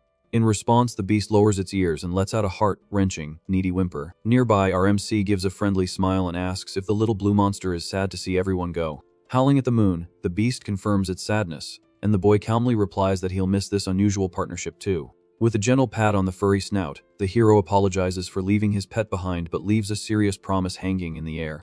With a determined look, our MC swears he will become much stronger and will definitely come back for his friend in the future. Excited by the idea, the wolf breaks into a canine grin as the kid says they'll play a lot when that day comes. As he turns to continue his journey, the boy demands that the beast train hard to be able to keep up with his pace down the road. Under the moonlight, the beast hauls majestically as the hero decrees that next time, he'll give the monster a cool name. Inside the fancy carriage, the atmosphere gets tense with our MC sitting across from the defeated leaders from the forest. To break the ice, our MC questions what those folks are doing there, since there was no rule about boarding by rank. With zero stress, the blue-haired girl says she just followed her boss, while Verita confesses she's there because of the star of the day. Facing the ex-king, the boy notices his rival's sore expression and throws out some bait, commenting that he hasn't heard a peep from the dude. Seething with anger, William yells that he wanted to have a chat with the monster who jumped to the top, but the kid's audacity is irritating. With his arms crossed, the blonde dude announces in a serious tone that he has some important gossip to share with the folks in the carriage. Sarcastically, the blue-haired girl asks if our MC hit the rich kid too hard on the head, and he tells everyone to shut up. Getting straight to the point, the blonde dude reveals that starting tomorrow, supplies will be based on grades, and the real torture is about to begin. The bizarre detail is that before that, there will be the blood awakening ceremony, and the red potion promises to unlock their hidden power. In the details of the gossip, William says that the lineage possesses secret magical organs, and this ritual serves to turn on their switch. Understanding everything, Verita concludes that's why the camp only taught the basics, and immediately questions what really changes. At that moment, our MC remembers that mana manipulation becomes unrestricted, which is why spiritual items were banned before. Seconds later, the revelation continues, stating that after the awakening, the cadets will join the famous Young Dragon Order. Surprised by the news, our boy admits he didn't know about this team, since officially, there are only 7 knightly orders in the Empire. To clear up the confusion, the pretty boy says that this order focuses on real combat and creates an insane resume for each dedicated student. With this information, our MC understands that grades and organs dictate the future and asks if the biology changes for each person. In a technical response, his rival explains that the organs are mana cores, and the quantity varies greatly from person to person. Behind him, the blue-haired girl mentions the rumor of dragon blood in their veins, confessing that no one knows if it's a myth or pure truth. With a pointed finger, William asserts that the fewer cores, the better, with the single core being the rare gem that guarantees total efficiency. Full of swagger, the pretty boy already claims victory, saying he's definitely a single core, and tells our MC to wipe that smile off his face. Laughing, the girls tell the hero to ignore the blonde's ego, since a gift like that is only born once a decade in the family. In his old memories, our MC recalls using a similar concept, manipulating sources for the 5 elements of nature. Curious, the boy asks about having 5 cores, and Verita's eyes widen, calling the pentacore unimaginable trash. According to the rich kid's math, each extra core doubles the resource cost and requires a hellish balance, destroying all progress. With the calculations at his fingertips, the blonde dude says a double core is 4 times worse, while a triple jumps to 9 times. Mercilessly, he reveals that the pentacore consumes 25 times more material, becoming an absurd nightmare on Earth. Suspiciously, William points out that the hero should have known this from the theory classes, and Verita agrees, not understanding the stupidity. In an absurd plan, the kid thinks that if he applies the training from his past life to the 5 cores, he'll become an absolute god. Overly excited, the boy throws out the idea that training all 5 would bring colossal strength to whoever could master the technique. Without pity, the blonde dude warns that it's beautiful in theory, but funding that mountain of magical resources is almost impossible, even for the rich. Dejectedly, the pretty boy concludes that having too many cores is just a setback in life, and would prefer a triple to avoid the headache. Right at the ceremony, bad luck strikes hard, and the shocked doctor reveals to the Empire that the hero drew the cursed pentacore. With a sigh in the luxurious hallway, our boy ironically notes his own luck, admitting he drew attention for all the wrong reasons. Walking through the halls of the base, the kid grumbles that he didn't want this tragic twist on the very first day of the new training. Completely frustrated, he tries to process the extent of the damage this lack of magical efficiency will bring to his daily routine. Out of nowhere, the boy's instincts scream and his vision sharpens, sensing a bizarre and deadly danger approaching from behind. In a burst of reflex, our MC dodges an invisible cutting attack by a hair's breadth, which rips through the air of the fancy palace. After the stylish fall, the hero recomposes himself as a mysterious voice echoes through the hall, praising the impressive dodge. With a blade covered in a green aura, the attacker is impressed to see a punk read that deadly blow so early. From the shadows, the imposing Commander Fabian introduces himself, confirming that the rumors about the former trash ranked number are real. Very politely, the hero states his own name, and the bearded man remains stunned by the level the boy's skill has reached. Keeping an eye on the kid, the chief praises the fact that the defense was executed masterfully without the use of a single drop of magical aura. Full of wisdom, our MC asks bluntly if martial arts shouldn't be forged in the heart and polished in the raw body. In a surprise lesson, he adds that the presence of an aura has no relation whatsoever to the perfection of a warrior's technique. Hearing this audacity, the commander throws his head back and lets out a monstrous laugh that shakes the stone walls. With a tear in his eye, the bearded man declares that the gossip was dead wrong about the boy and confesses he loves the cocky attitude. With his chest puffed out, the big shot bets his own name, declaring the hero as special grade and guaranteeing him VIP treatment. Desperate about the madness, the subordinate interrupts, saying the kid became the joke of the Pentacore minutes ago. Furious with the interruption, the chief yells in the guard's face, saying that the number of cores means nothing in a genius. In a stern tone, Fabian decrees that pure talent deserves the world, ignoring the gossip and rules of the nobility for once. As a gift, the big shot hands a spatial pouch to the kid, saying the item is crammed with valuable supplies for him to spend. To complete the exclusive package, the master announces that the privilege includes the absolute right to choose his own place of academic torture. In front of the map, the chief explains that there are bizarre gates scattered around, and each one leads to a different inferno. Contradicting logic, the bearded man confesses that the leaders are the ones who choose the destinations, but decides to leave the tough choice to the boy. With the list in his hands, our MC doesn't think twice and immediately asks which of those doors has the most absurd resources of all. With a psychopathic smile, the commander praises his thirst for power, stating that the path of pain is the home of true artists. Pointing to the sinister door, Fabian tells the boy to pack his bag and fly over to the insane archipelago of Calabogos. In the details of the disaster, the bearded man says this is the most remote island in the Empire, with no chance of rescue or ease for the recruit. In a threatening tone, the chief warns that even senior knights chicken out of the place, because the wild environment destroys the human mind. To make the gossip worse, the big shot whispers, pointing at the giant stone wolves, confirming that the zone is pure demonic territory.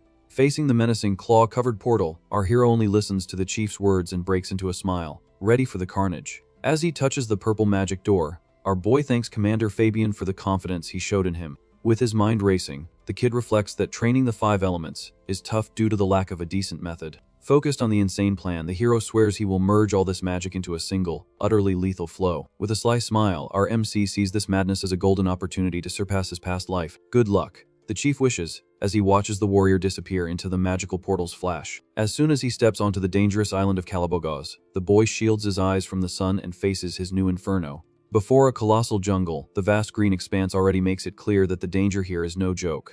Coming face to face with a giant knight, the kid receives a welcome right at the entrance to the dense woods. In pure gossip mode, the veteran says he's already heard the rumors about the mysterious recruit who arrived in silence. With a fixed gaze, the big guy asks bluntly if the kid is the living legend people are talking about. Very politely, the knight introduces himself as Bradley, and our MC returns the friendliness without beating around the bush. Getting straight to the point, the veteran explains that he manages the place as the leader of the 1st Basilisk squad. Curious, the big guy asks if the newbie has already run into the other students and gets a firm "no." Leading the way, Bradley warns the kid to maintain respect for the area's bizarre veterans. To ease the tension, the knight guarantees that there's a strict rule against veterans hunting newbies. Going over the schedule, the island's chief decrees that the VIP protection lasts for exactly 6 months, on the dot. In front of a simple wooden cabin, the veteran offers basic shelter as a special courtesy. As he opens the old door, Bradley assures him that inside, he'll find the essentials for initial survival. Aware of the basics, the hero understands he'll have to fend for himself to get more resources in the wild. At the end of the tour, the big guy calmly asks if there are any remaining questions about the rules of cohabitation. Wasting no time, our MC questions the real difference between the protection period and the training. Being very clear, the veteran says that during the protection period, he helps where he can, but anything fatal is strictly forbidden.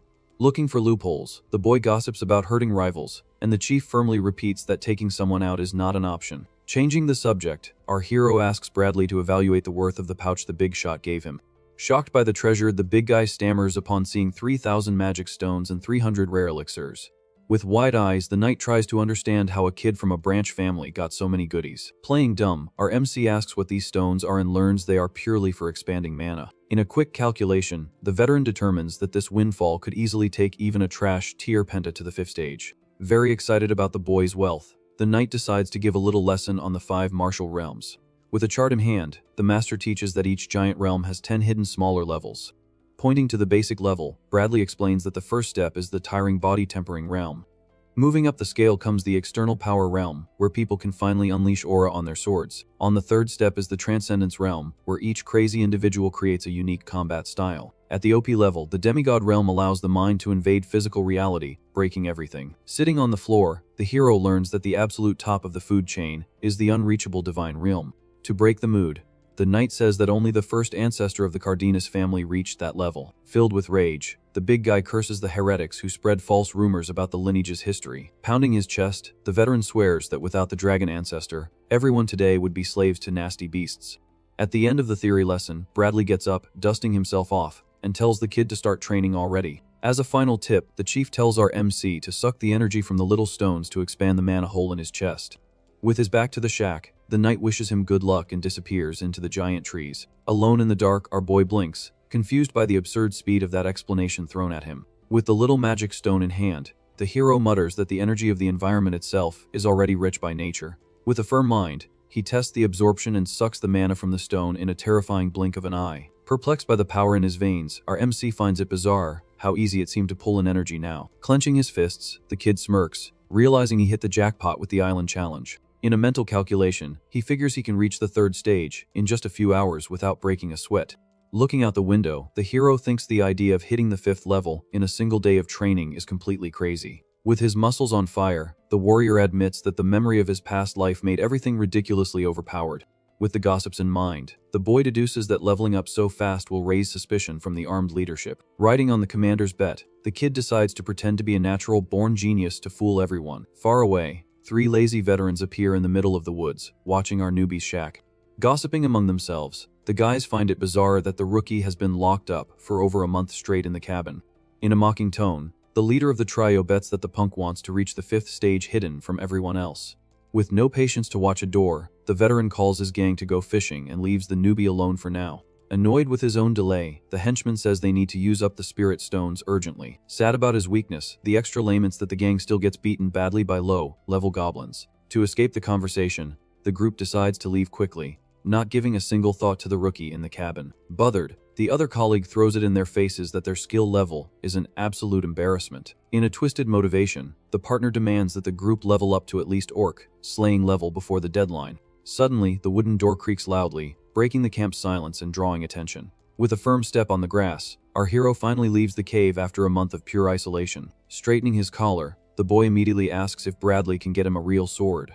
Surprised by the punk's audacity, the knight repeats the question to confirm if he heard the crazy request correctly. Crossing his arms, the big guy demands a good reason, and the hero replies that he needs to get used to real steel. In a guard position, our MC shows off his arrogance, annoying the veteran with so much posturing for someone so young. Finding the kid too cocky, the chief kicks a bunch of heavy rocks towards his face. In a perfect dodge, our boy evades all the rocks, moving his body with absolute mastery. Stunned by the agility, the knight mentally praises the fact that the Penta trash reached level 3 in a month.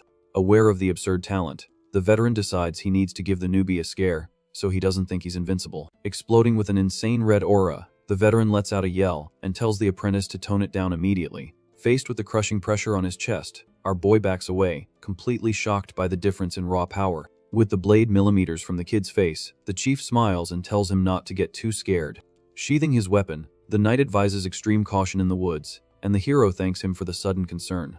Playing with fire, our MC questions who's going to foot the bill if the new sword breaks during a hunt. With a smirk, the chief says the kid will have to pay for things using those magic stones.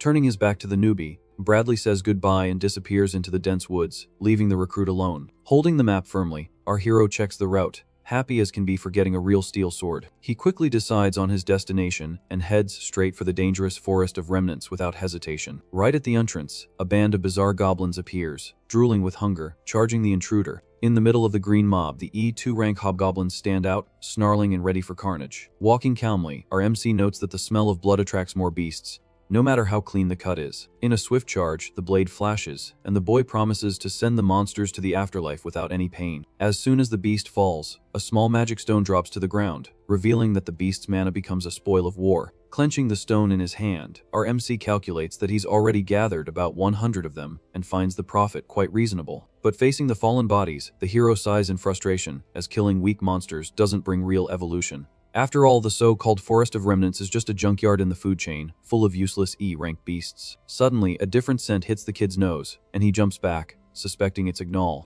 In a pure reflex, his hand tightens on the sword's hilt, already expecting a surprise attack from the shadows.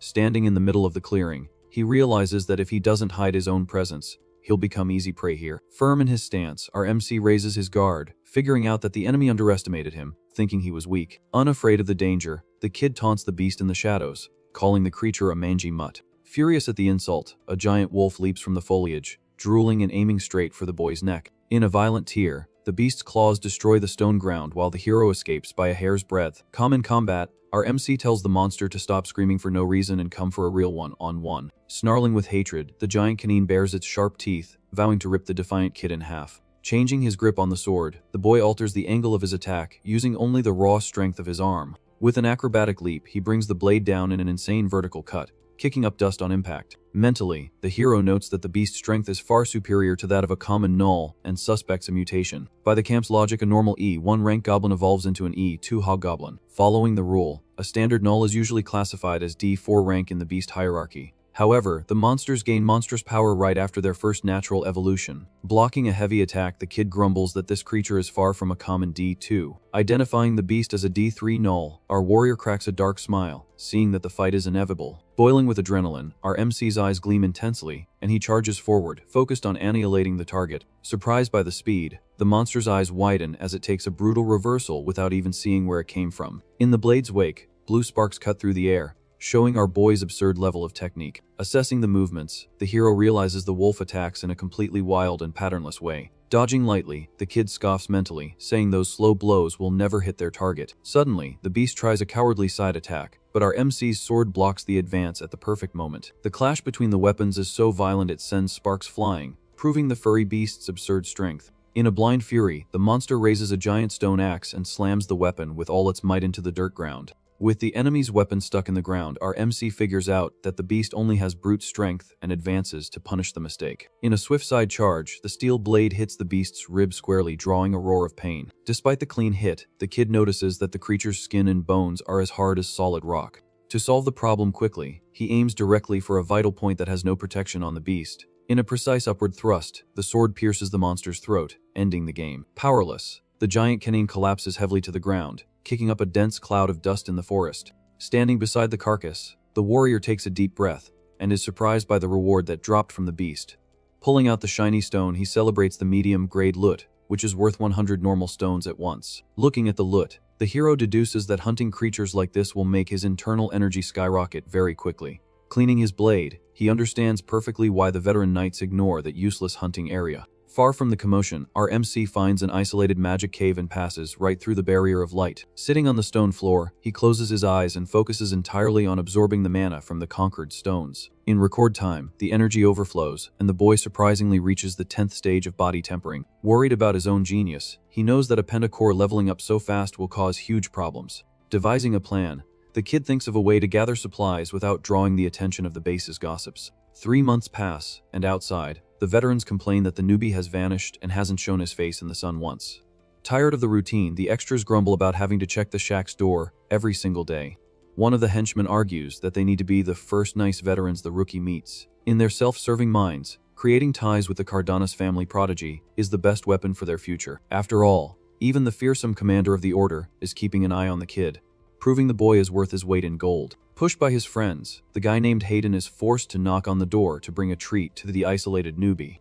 Placing the bucket of fish on the ground, the veteran calls for the recruit and warns that an empty stomach is no good for training. In a deathly silence, Hayden freezes in terror, thinking the rookie has kicked the bucket inside, and decides to bolt.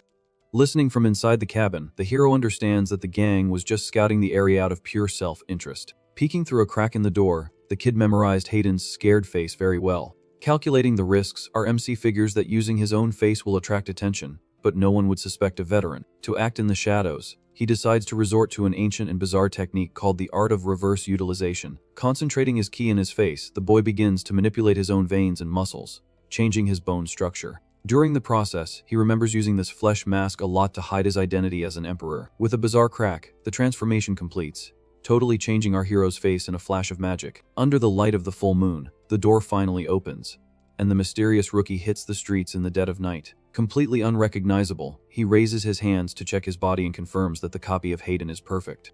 Assuming his new identity, the fake veteran smiles mischievously, warning that he's going to cause a lot of trouble out there. 3 more months pass, and the scene shifts to the terrifying, death-stinking swamp of the boneyard. Stepping into the toxic mud, the boy repeats the golden rule of the place, stating that there are no allies here. Hidden in the bushes, he notices that every bizarre creature in that place carries a deadly venom or cheap agility. On full alert, our MC advances step by step, knowing that any noise could attract the end of the world. Focused on survival, the warrior mutters that letting his guard down for a second means becoming a monster's dinner. With a sure-footed leap into the bog, the boy declares he won't become dinner for some monster hiding in the mud. Straight from the murky waters, a giant lizard opens its mouth wide, wanting to devour the fresh meat. With his sword covered in blue lightning, the hero splits the beast in half with an incredibly swift blow. Without losing momentum, he slices another hideous creature that tried a cowardly attack from behind. Perched on a branch, the kid grumbles that he made too much noise and certainly woke up the area's big boss. In the middle of the dense fog, a huge troll appears, holding a super threatening stone spear. Filled with rage, the big monster readies its weapon, focused purely on impaling the defiant kid without mercy. Dodging with pure ease, our MC mocks the beast, saying it's fast but a terrible fighter. Charging forward with everything, our warrior slices the giant, saying he has no time to waste here. Sheathing his weapon, the boy celebrates the magic stones he collected and decides to change scenery quickly. Mentally, he calculates that he's gathered more than enough resources to level up in one go and smiles. But advancing a stage generates an aura explosion that would completely ruin his disguise. Looking around carefully, our MC searches for an enclosed space to muffle the flash of his evolution. Suddenly, his eyes focus on a bizarre structure abandoned in the middle of the dark thicket. Walking to the spot, the hero comes across ancient ruins that seem like the perfect hideout. His eyes widening, the boy finds an entire farm of extremely rare spiritual herbs in the undergrowth. The joy is short-lived as a buff. Scarred troll appears, protecting the treasure. Out of nowhere, the big guy shudders, feeling a menacing threat approaching very quickly. Hidden behind a rock, our hero also feels the absurd pressure and decides to just watch the fight. Pounding his chest hard, the stone giant gets into a combat stance, waiting for the intruder. Emerging from the shadows, a furious werewolf attacks, sinking its claws directly into the cave's guardian. In the extremely violent impact, blue lightning shoots out everywhere, proving the beast's strength. Assessing the scene, our MC is stunned to see a wild beast mastering the element of thunder. Fascinated by the power, the kid assumes it's a brutal and bloody fight for territory. In response, the troll lifts tons of rock with its mind, wanting to crush the furry enemy. Showing off pure agility, the werewolf escapes the flying meteors at an insane speed. Following that, an all-out brawl ensues, destroying the entire clearing without any mercy for the plants. Realizing the fight will go on for a while, our boy comes up with a much smarter and quieter plan. Leaving the fight behind, he decides to invade the boss's cave while the door is completely clear. Tiptoeing into the darkness, the hero is sure he'll find a hidden gem in there. Deep inside the cave, the boy notices that the sound of the war has completely vanished. Illuminating the absolute darkness, a magnificent golden tree appears, leaving the kid stunned. Shocked by its beauty, he wonders if the brute was cultivating that magical marvel all by himself. But his instincts scream, and the warrior finds it strange not to have felt that monstrous mana from outside. Reaching out a curious hand, he hits an invisible wall that protects the glowing plant from the world. By touch, the mystical barrier vibrates, revealing the perfect trick that isolated the pure energy there. With a roguish smile, our MC understands that the shield prevented other beasts from finding the cave. Getting very close to the tree, the boy is fascinated and admits that the plant defies real logic. Akel taking a glistening leaf, he wonders in amazement what kind of rare gem this is in his hand. Eager to absorb it all, the kid is interrupted by a giant and extremely threatening shadow. Coming face to face with the guardian, the hero says that the visitor knocked on the door much earlier than expected. In an instinctive leap, he dodges the attack and grumbles that the anti-noise barrier messed up his tactical radar. Facing the beast, the boy breathes a sigh of relief upon seeing that the monster is all beaten up and dripping something. Analyzing the damage, the warrior deduces that the werewolf did a fine job before kicking the bucket. Ignoring its own pain, the furious troll rips a chunk of the ground and throws it with all its might at the intruder. Escaping the deadly rock, the hero jumps back, disappearing into the dense smoke of the impact. Quick on the uptake, the kid notices that the beast destroyed the exit on purpose to close the cage. Accepting the dangerous duel, the boy summons blue lightning, decreeing that the real fight has begun. Stomping his foot with brute force, the monster makes the ceiling crack, dropping huge rocks on his own head. In a chaotic scene, massive rocks plummet, threatening to crush the defiant kid at all costs. Running through the rubble, the hero grumbles that the beast has resorted to area damage, cutting off his space. Launching even more projectiles, the big guy proves he doesn't care at all about destroying his own home. In an insane balancing act, our MC dodges at the last second, knowing that one slip up here means a certain end. Praising the enemy's mind, the boy admits the beast's intelligence and decides to change his attack tactic. Focusing all his remaining mana, the sword lights up with a violent thunder, illuminating the damp cave. Faced with a deadly glow, the big monster backs away in fear as the warrior promises a one-hit kill. Grunting in pure panic, the beast hastily raises an earth shield to block the blue lightning. Piercing the defense like wet paper, our MC cuts through the rock in a deadly, super fast zigzag.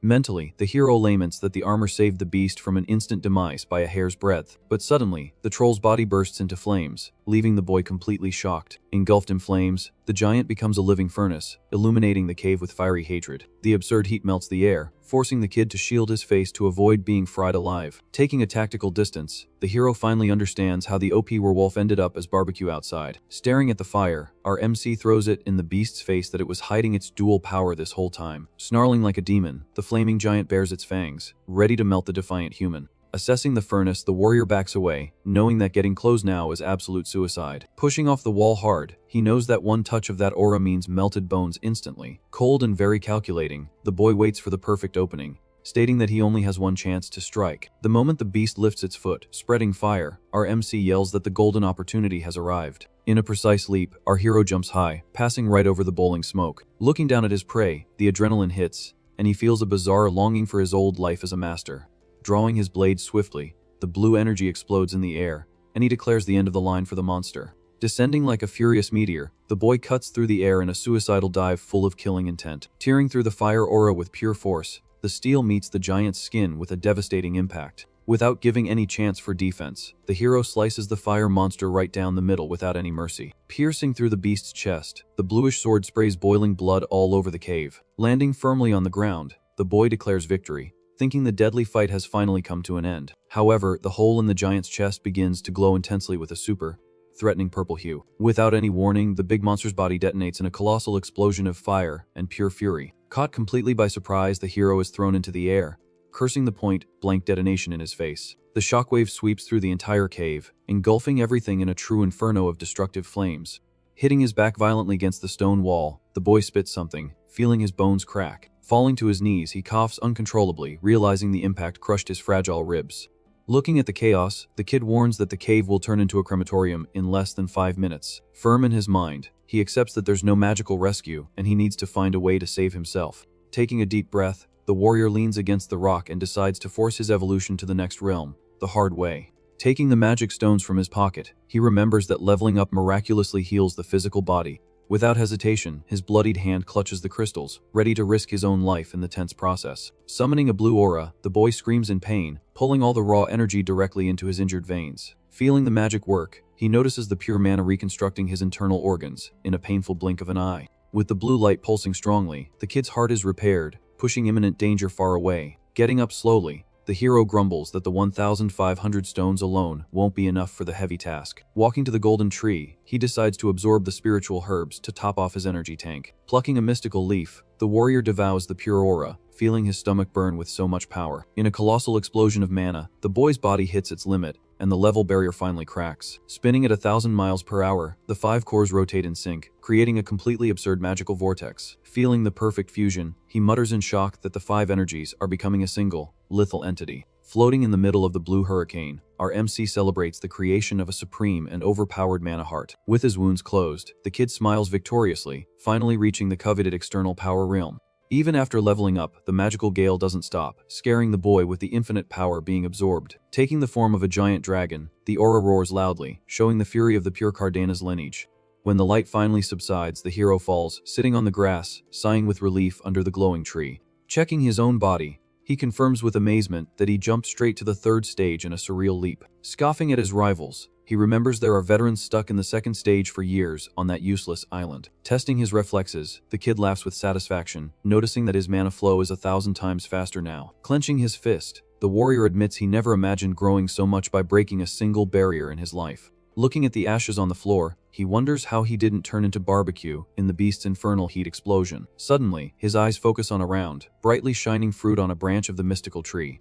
Taking the gem in his hand, the boy understands that the plant's excess energy created a perfect protective shield. Assessing the preserved area, he figures out that the tree saved his life from the out-of-control inferno of flames. Clutching the magic fruit, our MC feels the absurd power flowing and vows not to waste the valuable gift. Fascinated by the magic, the hero deduces that the fruit swallowed the residual mana of the entire cave to exist. As a form of gratitude, he says he will cherish the gem, promising to replant the seed in the future. Dashing towards the exit, the warrior races against time, knowing he needs to get back to his own shack quickly. Breaking through the darkness in a leap, he reaches the open forest, feeling the cool breeze on his victorious face. Landing heavily in the woods, the kid laughs, confessing he got too strong and almost overdid it in training. Spotting the cabin from afar, the boy mentally hopes that no one noticed his absence in the last few hours. Using the reverse technique on his veins, he undoes the fake face, returning to being the same old goofy rookie. With his original face, the hero decides to pack his bags, as training in the same spot has completely lost its appeal. Turning the handle very slowly, the old shack door finally opens, drawing attention from outside. Immediately, the 3 gossiping veterans look on, mega startled, seeing the newbie emerge from his den for the first time in a month. Running over, and introduces himself in a friendly manner, telling the rookie not to be afraid of the big guys in the woods. With a fake bow, our hero politely introduces himself, playing along with the group's dirty game. With a fake smile, the veteran confesses he's stuck in his training and asks for a friendly little fight right there. Feigning extreme innocence, the boy accepts the proposal on the spot, saying it will be an honor to get beat up a little. Drawing his wooden sword, Anne tells the kid to follow him, vowing to teach him the ways of the Cardanis elite. Full of pure swagger, the veteran calls our MC out for a duel, wanting to show once and for all who's boss in this part of the forest. Charging with everything, the big guy tries a clean strike but realizes with frustration that he only hit empty air. Not understanding a thing, Ain goes flying upside down, taking a devastating counter-attack to the back. Defeated and humiliated on the ground, Gale steps forward, indignant at his annoying teammate's nasty fall. Attacking with blind hatred, the second extra also eats dust. The kid dodges with just a smile. Watching the double humiliation, Hayden curses loudly, refusing to believe the rookie's absurd skill. Losing his patience completely, the leader advances, covered in aura, wanting to crush the punk once and for all. But to everyone's total shock, our warrior defends the blow using his own flaming mana sword. Terrified by the deadly power, Ain yells at the leader, asking why he's using aura in a silly training session. Completely ignoring his friend, Hayden breaks into a cold sweat, staring at the rookie who smiles while holding the glowing sword. With the most shameless expression, our MC apologizes, saying he used the mana defense purely out of self-preservation instinct. Looking at his own trembling, bleeding hand, the veteran understands with shock that the block tore his skin. With a very cynical smile, our kid says that a wooden sword isn't everything in a real fight. Tossing out verbal bait, the hero says he was going to repay the favor of their visit, but decided to learn a little more by taking a beating. Gripping the handle of his training weapon, the boy swears he can't wait for the next beatdown sessions. Covered by the sunlight and a lot of blue aura, the rookie turns the little lesson into a true tactical nightmare for the gang. Trembling in their boots, the trio's eyes go wide, and they decide to run far away from the monster disguised as a human. Making up a very flimsy excuse, Hayden announces that the night's training has been cancelled due to real unforeseen circumstances. Hearing their ridiculous whining, the big guy Bradley comes through the gate, wanting to know the reason for the kids shouting. Looking at our MC calmly, the chief asks if the newbie knows about the giant explosion over in the swamp. Scratching his sweaty head, the knight gossips that an insane werewolf fought hard for territory nearby. In the raw details of the gossip, he says the troll was turned into barbecue, and the wolf had its skin completely ripped from its body. Pointing to the dark woods, Bradley decrees that the swamp has now turned into total chaos, with weak monsters fighting for power. To sort out the mess of the night training, the big guy says the team will have a lot of work ahead of them. With a clean throw, Bradley tosses a heavy package towards the rookie as a tactical little gift. Aware that the kid broke several swords just messing around, the chief brought 5 brand new blades.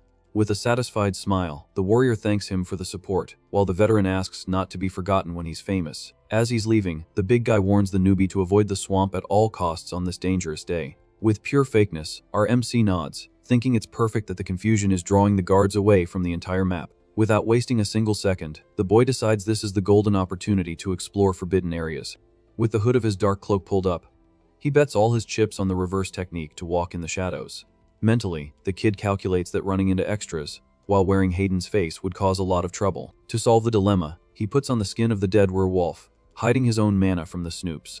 Completely camouflaged in the jungle, the warrior celebrates the rare chance to hunt without anyone bugging him. Far from the main camp, the boy advances into a sinister and super mysterious area of the island. Facing the dreaded old plains, the hero readies his sword, focused on slicing whatever comes his way. In a bizarre silence, the woods make no noise, and the tension rises with every step on the dry earth.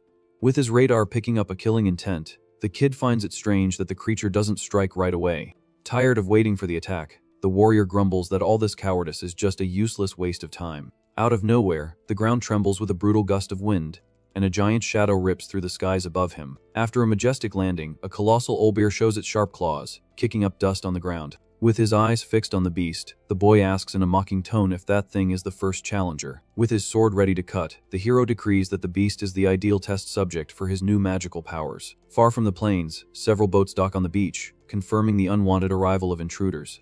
In the mission report, a masked henchman says they lost 2 members in the middle of the rough sea. Without a shred of pity, the leader deduces that the weak ones fell into the water and became fish food along the way. Seething with pure hatred, the commander of the Shadows curses the heavens for the bad luck right at the start of the invasion. In a furious tone, the chief yells for no one to let the dead be in vain and orders the troops to advance and kill. With fire in his eyes, the villain orders the capture of the rookie alive to extract the secrets of the lineage. With brutal orders, the leader demands they slice up even children, claiming that Cardanis' blood is pure evil. In the middle of the rocky desert, the wind howls loudly, muffling the intruder's steps on the dry earth.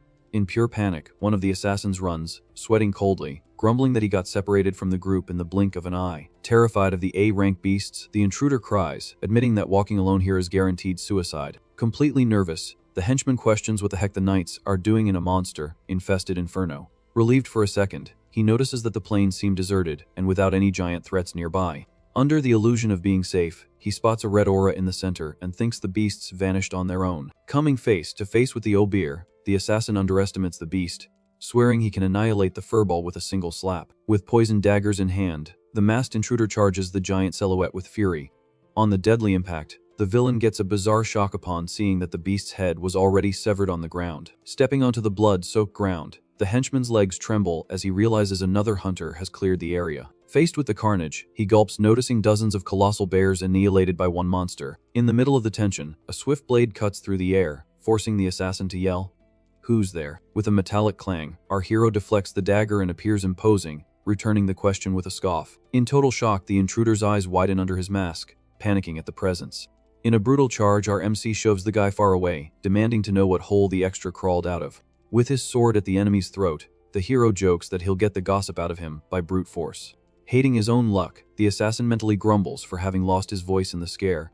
With no way out, the villain resorts to throwing a shower of poisoned blades straight at the kid's face. With full awareness of the threat, the boy says he won't go easy on trash that plays dirty. With pure speed, the hero's sword deflects all the deadly daggers as if they were feathers in the wind. Completely in shock, the henchman almost cries, seeing a punk break his surprise attack in an instant. In a swift leap, the masked man retreats with all his might, desperately trying to escape the boy's aim. But in a second, the warrior is already on his shadow, delivering a devastating frontal cut. With a confused expression, the hero notices the cut was shallow and deduces that a magic shield saved the target. In the absurd opening, the henchman throws a crazy chain, snaring our kid's sword on the spot. With heavy magic, the assassin summons a snake aura, betting his own life on the venomous trap. With total disdain, our MC scoffs at the sneaky ability, calling the technique cowardly and obvious. Pulling his weapon with a lot of swagger, the kid humiliates the enemy, saying his tricks are boring. With his aura at maximum, the hero throws it in the villain's face that he's only used to killing harmless losers. In a violent magical explosion, the chains crack in the middle,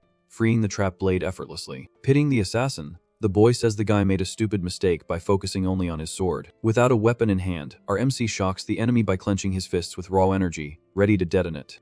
With a devastating punch, the kid smashes the villain's nose, finding it hilarious that the guy underestimated his bare hands. Thrown far by the raw impact, the assassin flies, spitting blood, unable to accept the imminent beating. All broken, the henchman wonders if that demon kid has already awakened his pure, cursed lineage. Already tied to a rock and without mana, the intruder hears our MC coldly say that his life is hanging by a thread. Dirty with something on the ground, the defeated man curses the kid as a coward, refusing to bow his head to the enemy. Screaming, the masked man calls the hero a filthy monster, swearing that the Shadow's revenge will be cruel. Without any emotion, the boy maintains a neutral and completely bored expression at the villain's tantrum. Pulling his sword with telekinesis, the hero returns the insult, pointing out the magical enemy's hypocrisy. Seething with blind rage, the prisoner yells that playing dirty with the Cardanis family is an absolute honor. Trapped in useless ropes, the henchman refuses to pass any tactical gossip to the preppy rich kid. With no way out, the assassin begs for his end, demanding that the rookie end his suffering at once. With an icy gaze, our MC says that the cornered trash doesn't even have the right to ask for that now. Stubborn to the very last second, the intruder swears eternal silence and curses our hero's impure blood. With the golden crest in hand, the warrior raises an eyebrow, intrigued by the gossip about the lineage. With open wounds, the henchman yells that the bloody sins of the noble family will never be washed away. In the intruder's crazy view, House Cardanis is a nest of demons that creates unnatural atrocities. Smiling coldly, our MC realizes that the family's dark past is the enemy's great weak point. Under the moonlight, our hero demands answers about the grim secrets of this mysterious lineage. In a fit of rage, the villain questions the reason for so much secrecy, since the family should own everything. Spitting the words, the henchman accuses House Cardanis of throwing their honor in the trash just to kidnap children. Mocking our MC's face, the masked man says that discovering the past doesn't change the life of low-class trash. Staring at the enemy with contempt, our boy listens silently to the insults about not honoring his own ancestors. Seething with hatred, the assassin yells for the newbie to tone it down, thinking he's dealing with a mere amateur. With an absurd calm, the hero casually mentions that the villain came from cruises, leaving the guy in absolute shock. Losing patience, our MC steps firmly on the prisoner, using blue energy to jog the poor guy's memory. Feeling the pain, the henchman groans as the warrior teaches him that a disturbed mind spills everything without realizing it. Pointing his finger, the boy decrees that the enemy will spit out the whole truth before frying in his own mana. Pulling up a history lesson, the hero recalls that Cruces was the famous Holy Land of Knights in the past. However, that empire fell hard after taking a crushing defeat from the Red Dragon Knights. Thanks to that brutal victory, the Cardanis family stole the title and became the new supreme power in the world. Putting the pieces together, our MC questions if this whole invasion is just sour grapes to try and reclaim their lost fame. With a sly smile, the kid admits that digging into the main family's secrets is also in his interest. But the real problem now is the presence of absurdly strong figures from the Transcendence realm invading the island. Wasting no time, the boy decides the best move is to run and spill everything to the big guy, Bradley. Focused on the danger, the hero concludes that going head to head with the Shadow Knights of Cruces is pure stupidity. In a burst of lightning, our MC finishes off the prisoner for good, stating that the level of this war is way too serious. Wiping his hands, he grumbles that his own technique is still too amateur to take on an army like that. Taking the opportunity, our warrior loots the magical items from the fallen villain to gain an advantage in the fight. With the heavy body on his back, the kid says he'll take the past, out trash along to prove his story. Walking through the jungle, the boy tells the prisoner not to complain about the unpleasant ride in the middle of the night. The scene then cuts to the peaceful tents of the cadet camp, in the middle of nowhere. Back at the base, the annoying Ann and his gang finally relax, celebrating a bit of peace in their training. Suddenly, the calm is shattered when the group notices a sinister silhouette approaching in the dark. With a dull thud, the hero throws the tide, up body right in the middle of the group, scaring everyone on the spot. With the henchmen groaning in pain, our MC tells the extras to stop the drama and go get the chief fast. Seeing the bizarre scene, Commander Bradley's eyes go wide, unable to believe the size of the trouble that's been stirred up. Analyzing the cuts, the big guy decrees that the wounds were made by a high-level arrow blade. With the written confession in hand, the knight confirms that the kid's story is 100% real and dangerous. On the crumpled paper, the henchman detailed all the crimes and cruel attacks against the youth of that camp. Desperate, the chief reads that the shadows of cruises are marching with full force to the center of the island to kill everyone. Pulling his hair, the veteran says they could maybe take on the henchmen, but their leader is a monster. In a shouted order, Bradley tells Aang to sound the general alarm for the entire island to wake up to the immediate danger. Cutting through the night sky, a red flare explodes, warning that war has knocked on everyone's door. In the blink of an eye, dozens of armed knights start running to form a tactical defense line. Smirking, our hero finds the decision to gather all combat forces in one place very clever. In the middle of the courtyard, the commander yells to the group, warning them that this is far from a simulation. Telling it like it is, the chief says the invading military force is huge and wants to spill Cardanis' blood without mercy. By the math of terror, there are 30 overpowered henchmen and a master swordsman at the top of the food chain. To give a sense of the disaster, the veteran compares the villain's strength to the feared Commander Fabian himself. With a tense voice, the big guy calls the enemies walking catastrophes where normal numbers don't matter. With no way out, the chief gives the group the option to activate the escape portal to hide or fight to the death right there. Pointing his sword, Bradley demands that the apprentices decide now if they'll flee like rats or face the inferno. Thoughtfully, our boy deduces that a real war is the best possible training for those who don't perish in the process. Cold as ever, the kid agrees that you can't judge anyone who bails and runs from this certain carnage. Surprising everyone, our MC takes a step forward and shouts with conviction that he's heading straight for the fight. Buying into the rookie's courage, Aang and his gang draw their weapons, swearing they won't be cowards either. Satisfied with the group's attitude, the hero cracks a smile, admitting they earned his respect today. In a deafening chorus, the entire battalion raises their steel to the sky, roaring that they will defend the base, no matter the cost. In full battle formation, the army of apprentices becomes a human wall, ready for the brutal clash. Proud of the boys, the commander promises to call Fabian's troops to deal with the OP master swordsman. With the sun rising on the blood-stained horizon, the chief tells everyone to prepare for the great massacre. Far from the crowd, our hero secretly climbs down into the dirt pit he dug near his own cabin. As a VIP-protected target, the kid was evacuated but decided to check the stolen magical tools first. Sitting in the dark, the boy analyzes a shiny green ring confiscated from the defeated masked assassin. The moment he injects pure energy into the jewel, the piece of junk ring explodes into 1,000 pieces, hurting his hand. With his face dirty with magical dust, the hero grumbles, seeing the shards of the useless artifact scattered on the floor. Thinking quickly, the warrior concludes that his new mana heart rejects normal items because it's too strong. Rummaging through the junk, he notices that the only thing that survived was the communication flare of the dark villains. With a sadistic plan in mind, the kid decides to use the device as bait to ambush the dark-robed crew. Climbing out of the hole at 1,000 miles per hour, the boy focuses on avoiding only the gang's OP leader so he doesn't perish early.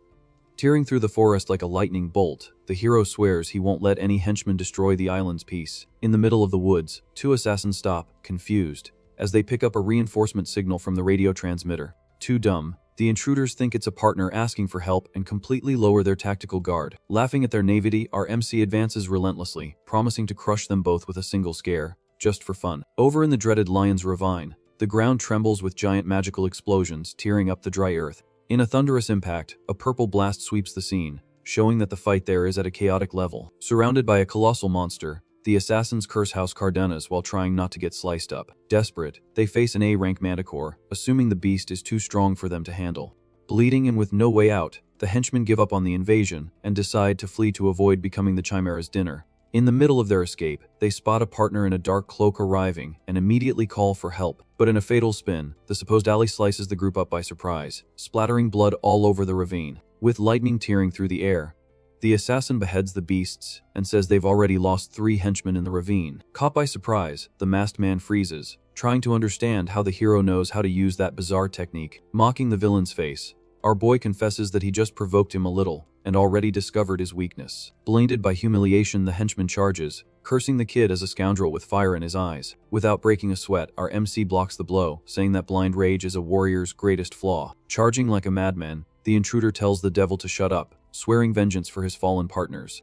With a clean dodge, the hero just mutters that they're a bunch of idiots with no hope. Appearing behind the enemy, the warrior asks if the fool forgot about the giant beast right beside him. With a terrifying roar, the A-rank Manticore shows its bizarre face, full of distorted human faces. Soon the colossal chimera surrounds the assassin, ready to crush the intruder who invaded its territory. Assessing the creature, our MC remembers that its power comes from its heads, but finds it strange that the beast suddenly speaks. Breaking all logic, the monstrous beast opens its bizarre mouth and speaks with a deep, very human voice. Completely stunned, our kid's eyes go wide, unable to believe an irrational beast can talk. Staring at the boy, the beast admits bluntly that if it's a one-on-one against him, its demise is a certainty. However, the chimera warns that it will put up a fight and buy time until a certain supreme leader appears on the scene. Admiring its intelligence, the warrior praises the beast's ability to gauge strength with just a raw look. Putting the pieces together, the hero deduces that the expected reinforcement is the so-called Fifth Shadow, leader of the invaders. Remembering the master swordsman, the boy admits that facing that monster now is certain suicide. Suspicious of the beast, our warrior says you can't trust the word of a manipulative creature. Without beating around the bush, the giant monster calls for a fight, telling the hero to advance if he's not afraid of what comes next. With a sly smile, the kid praises the beast's courage and decides to spare its life, just for today. But the chimera doesn't want peace and fires its deadly tentacles, cursing the human as a fool. With a feline reflex, our MC was already expecting the betrayal and dodges the treacherous blow with total ease. With sword in hand, the boy accelerates, tearing through the wind straight towards the mutt-like monster. Bringing down his bluish blade, he says the first cut goes straight for the creature's bizarre head. Hit squarely, the beast's eyes widen, realizing the punk has already figured out its weak spot. In a devastating combo, the hero hits the chimera's lungs, knocking all the air out of the beast with his blows.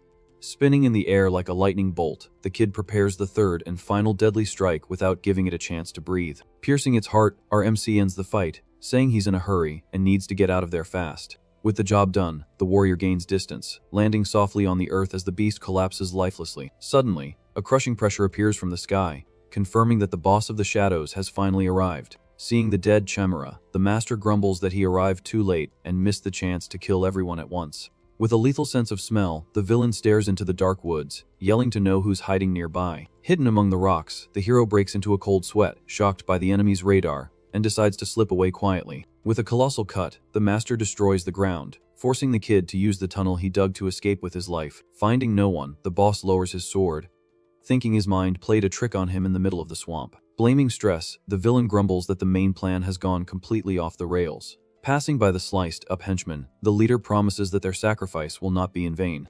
With a smile under his mask, the master says that the true objective of the invasion has already been accomplished. As soon as the monster disappears from view, our hero emerges from the hole, dirty with earth, and breathes a huge sigh of relief. Wiping off the dust, he finds a fallen Cardanis knight on the ground, on his last legs. Spitting blood, the injured veteran looks at the boy and mutters, trying to call for urgent help. In his last breath, the guard cries, saying that a single swordsman massacred 40 veterans there.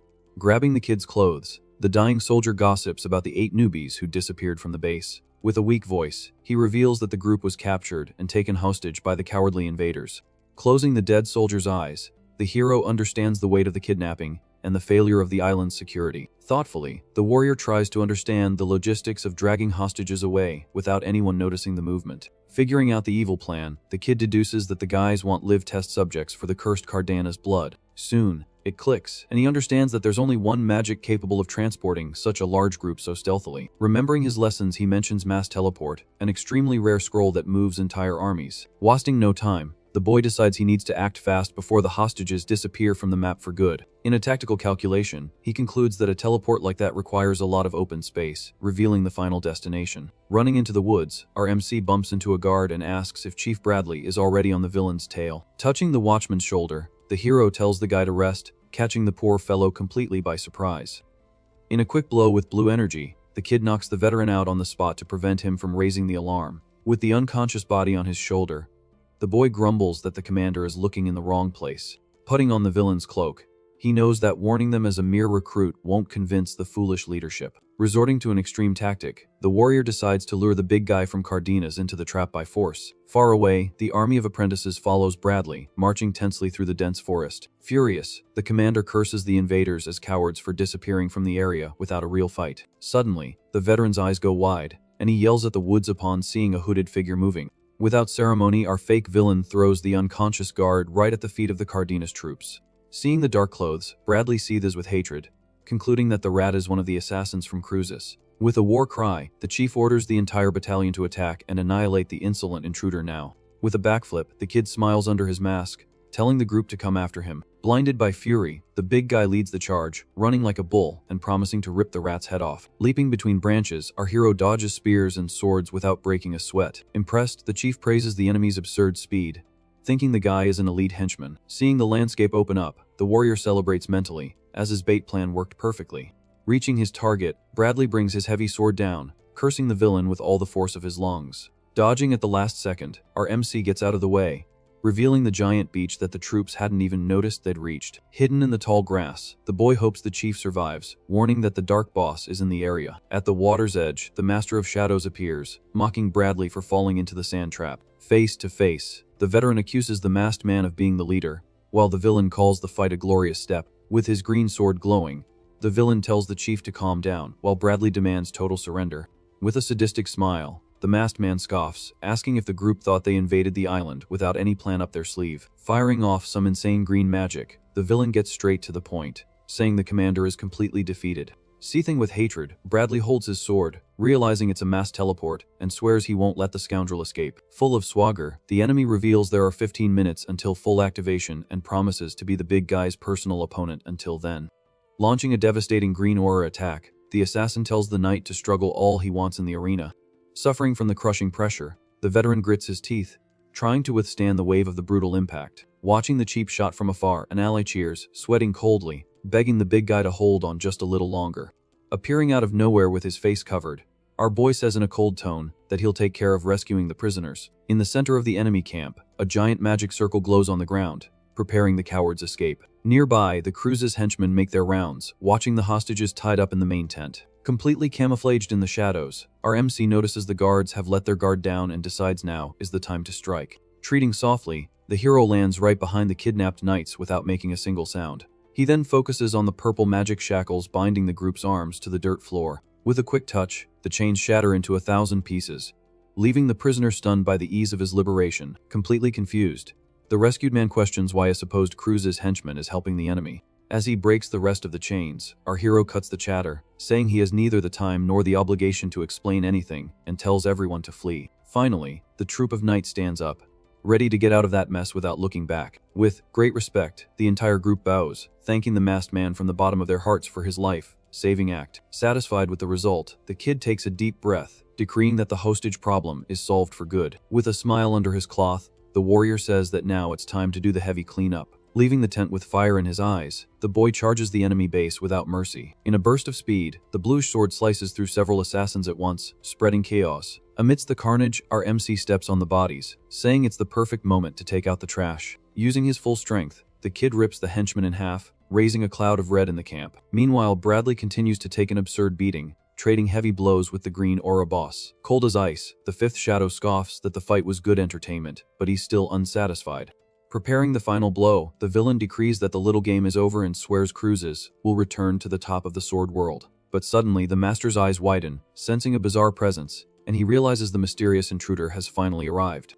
Tearing through the air, our boy leaps onto the battlefield, charging his blade with blue lightning. In a deafening impact, the swords collide, generating a hurricane of green and blue energy that shakes the entire island. Staring down the boss up close, the hero lets out a sigh and calls the guy a complete disappointment to his face. Indignant, the villain snarls, finding it absurd that the maniac who ruined their plans is just a cocky punk. Filled with hatred, the assassin swears he will eliminate the kid personally, no matter the cost. In the background, the teleportation magic circle continues to glow brightly, ready to pull the invaders out. However, the fifth shadow looks around and is shocked to see that the camp is empty. Losing his mind, the masked man yells, asking how the boy had the audacity to annihilate all of his brothers in arms. With a violent shot, the villain promises to rip the Cardanis demon into 1,000 pieces on the battlefield. Assessing the blow's strength, our MC notes that the guy is at a master level and decides to resort to heavy tactics, even if it's risky. Confident in his victory, the enemy brings his sword down hard from above, sending the kid to heck. In the same second, the assassin stammers in terror, not understanding how a punk can summon a perfect aura blade. With a cynical smile, our warrior apologizes and says that his little magic secret is none of anyone's business.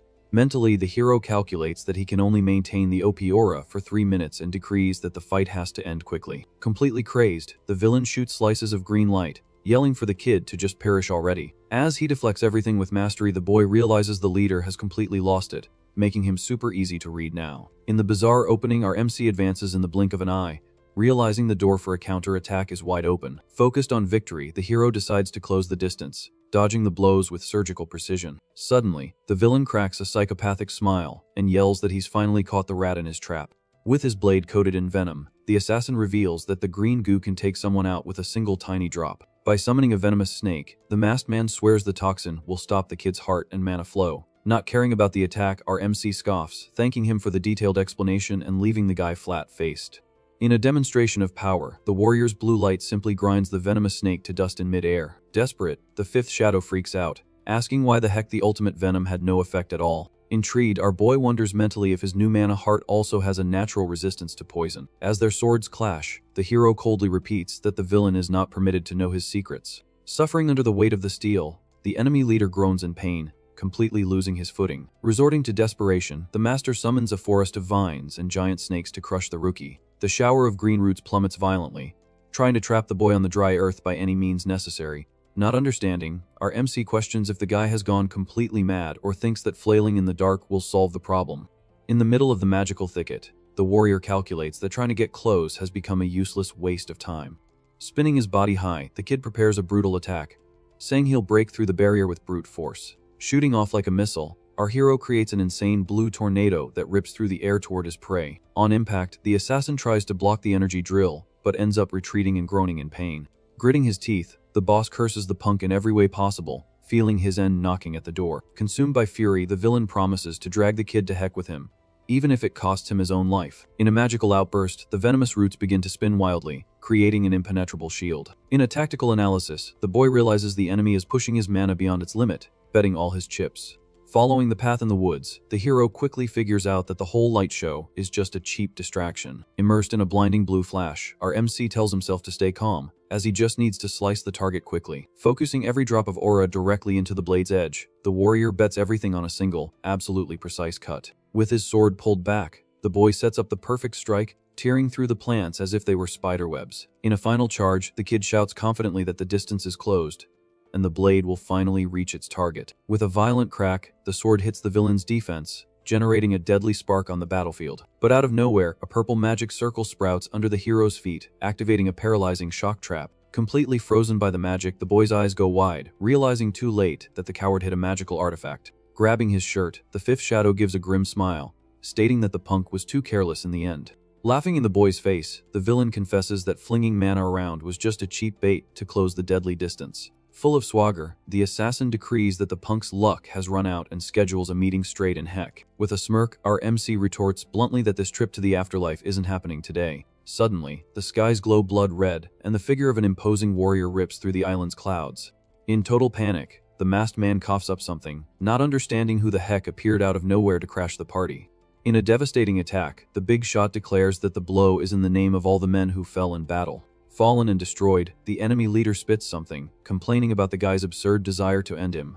Surprised by the tactic, the hero realizes the villain was so focused on him that he didn't even notice the arrival of Commander Fabian. Landing firmly on the ground, the big guy apologizes for the delay and looks our boy over up close. With great pride, the chief praises the kid's bizarre growth and thanks him for saving Bradley's skin. In the background, the big knight approaches as the commander says there's a pending interrogation. Exhausted after so much fighting, our hero politely asks to catch some sleep before explaining all the gossip. Immediately, the bearded man lets the boy rest, acknowledging his insane effort on the battlefield. Right after, the commander's face hardens, shifting to a brutal, killer intent. Facing the tied-up villain, the master says he's going to start by cleaning up the trash left in the woods. Until the very last second, The masked man grumbles that the war isn't over and forces his own mana to escape. Without a shred of pity, the commander calls the suicidal act an inhuman obsession. With a relentless blow, the big guy decrees that the pathetic little story ends right now. But in a dirty trick, a gigantic light engulfs the area, and the hero is caught completely by surprise. Stunned by the turn of events, Fabian understands that the masked trash's target was always the boy. Grabbing our MC by the shirt, the villain says he'll take the punk with him to the grave if he has to. In a deafening flash, the pillar of energy explodes, and the two vanish from the map in a forced teleport. In a completely different scene, the boy appears unharmed in the middle of a strange village, facing danger. With an absurd blue aura, he tells a beast to shut up, asking if they thought he would tremble before weak trash. Eyeing the threat, our MC notes that giant C-rank lizards are worse than orcs and decides to annihilate them all in one hit. Back on Cardanis Island, Bradley laments the rookie's loss, staring at the wreckage of the fight. Blinded by rage, Fabian explains that the mass teleport was only partially activated, hiding the hero's final destination. Feeling guilty for the slip-up, the commander confesses he let his guard down, thinking he himself was the main prize. In a tactical debrief, the chief deduces that the guys from Cruises changed their target at the last minute upon seeing the kid's hidden potential. Frightened by the future, the villains saw our boy as such a colossal threat that they broke their own rules to kidnap him. Recalling the combat, Bradley is shocked at the thought of a mere cadet going head-to-head with a master of transcendence. Confirming the gossip, the commander admits he's never witnessed such frightening growth in the Order's history. Looking to the horizon, the big shot bets that a new legend is being forged in the blood of the Cardanis family. Focused on the rescue, the chief says he will contact the main house, requesting heavy reinforcements immediately. With fire in his eyes, Fabian decrees that the Empire has an obligation to hunt down the boy alive, at any cost. Far away, in the middle of the ocean, our hero floats on a piece of wood, adrift in the violent waves. In the dead of night, the crew of a giant ship spots the kid's unconscious body in the dark sea. Gradually, our MC feels the rocking of the water and the strong smell of the sea, opening his eyes in a strange room. Sitting on the bed, he comes face to face with a mysterious redhead who excitedly celebrates the castaway's awakening. With a stern face, the girl demands answers, saying he owes her his life after the rescue. She then smiles again and introduces herself as Francis, the great captain of the ship Aquamarine. Keeping his cool, our warrior introduces himself, revealing only his first name to the girl. With a firm handshake, he completes his file, saying he's a citizen of the famous Arcadia Empire. Completely in disbelief, the captain jumps out of her chair, asking how the heck he ended up in the middle of nowhere. Not wanting to get into the sad story, the boy shrugs and replies dryly that it was all just an accident along the way. In the kid's mind, the movie of the spatial magic swallowing everything plays, and he finds it bizarre that he survived the chaos intact. Suspicious of the story, the brunette assistant chimes in, asking if the boy isn't from the Cardanis family. During her analysis, the woman notices that the punk's body is too well trained for a common nobody. Confirming her suspicion, our MC smiles, noting that his family's fame has crossed the sea, and admits his lineage on the spot. In the chief's ear, the assistant whispers that getting the ship involved with a runaway noble could be bad for their business. Breaking the tense mood, a sailor bursts through the door, yelling for the captain to run straight to the docks. With something running down his head, the poor guy cries, saying a gang of thugs is tearing everything up outside. Pointing out the leader of the fight, a cocky blonde named Luciano appears, drinking wine and terrorizing the people on the pier. Furious with the cowardice, the brunette curses the bandits for attacking on the very day the council was busy in a meeting. Standing before our MC, Francis apologizes, and the boy notices from her face that the feud here is an old one. With her foot out the door, the redhead lets the guest go, saying he can leave the ship as soon as he feels healed. Leaving a final warning, she points to the corner, showing that his sword and magical items are safely stored. Before the captain disappears, our hero asks the golden question, wanting to know why she saved his life. With a sincere smile, the girl replies that she never abandons anyone who looks like they urgently need help. Watching the girl leave for danger, our MC grumbles mentally that, in the end, she's the one who needs saving the most. Outside at the luxurious port, chaos reigns as the gang intimidates the workers and passengers. Full of himself, the sandal wearing mobster scoffs at the captain's arrival, sporting a disgusting smile. With sword in hand, the assistant tells the trash to shut up, stating that he's not here for a friendly chat. Feigning offense, the open-shirted blonde lets out an ironic groan, playing the victim in front of everyone. With the utmost arrogance, the bandit warns that whoever draws a blade on him has to face the deadly consequences. Mad with rage, the redhead yells Luciano's name, ready to start an armed war right there on the pier. Dismissing his troops, the cocky guy tells the assistant to lower her weapon, claiming the beef is exclusively for masters to discuss. Up close, the mobster demands that the girl stop the drama and hand over the keys to the Aquamarine ship to him today. Belittling the captain, the guy throws it in her face that the ship is a royal inheritance that's rotting under her command. Without backing down, Francis retorts, stating that their father's passing doesn't give him the right to steal what's left. Firm in her decision, the heiress tells her brother to get out of there, swearing she will never hand over control of the luxurious boat. With his own sword in hand, the coward threatens his sister, telling her to sell the vessel while he's still being peaceful. In the middle of the threat, a mysterious hand grabs the bandit's arm, and something spatters, cutting the aggression off at the root. Suddenly our hero appears, calmly asking if the captain minds if he takes out the inconvenient trash right there. Terrified by the boy's strength, Francis is in shock and begs him not to end her own brother's life on the pyre. Screaming like a madman, the mobster freaks out upon seeing his own severed arm fall to the wooden pyre floor. With his face twisted in hatred, the coward curses everyone, swearing he won't leave anyone alive in that port. At that moment, the thug's henchmen charge our boy, thinking they'll avenge their injured boss. Without losing his cool, our MC dodges the dirty attack from behind in a quick and very fluid movement. In an absurd reflex, his hand stops the extra's weapon before the blade even gets close. Right after, the warrior returns the audacity with a sharp blow straight to the unlucky attacker's face. Down for the count, the bandits eat dust while the captain and her assistant watch the scene, jaws dropped, completely stunned. The redhead confesses she didn't even have time to blink, and already recognizes the insane strength of the Cardanis family. Stepping on the defeated bandit, the kid notes coldly that the scoundrel has already found a magical way to reattach his arm to his body. Nearby, Francis approaches slowly and asks our hero what they should do with the trash left on the floor. In a tense silence, the brunette assistant gulps, showing that the trouble is far from over so easily. Seeing the panicked looks on both their faces, our MC turns his head and asks if a bigger problem came up during the fight. With a heavy sigh, the captain reveals that despite being a thug, the defeated blonde is the illegitimate son of the region's most dangerous boss. With a worried look, the girl tries to explain the gravity of the situation involving the territory of Atlantis. To make the gossip worse, she says that the Maritime Union is governed by an untouchable council that rules all the seas with an iron fist. With a heavy criminal record, the thug's father is one of the 5 most feared big shots on the entire council. Faced with the scolding, our warrior admits that the situation is much thornier than it first appeared. Decided to take on the fight, the boy calls the captain by her name, cutting the funeral like mood on the deck. Getting straight to the point, the kid offers to act as the redhead's personal bodyguard for an indefinite period. Eyeing the tactical profit, our MC swears he'll stick by her to solve her headaches and take the opportunity to fish for some very valuable information.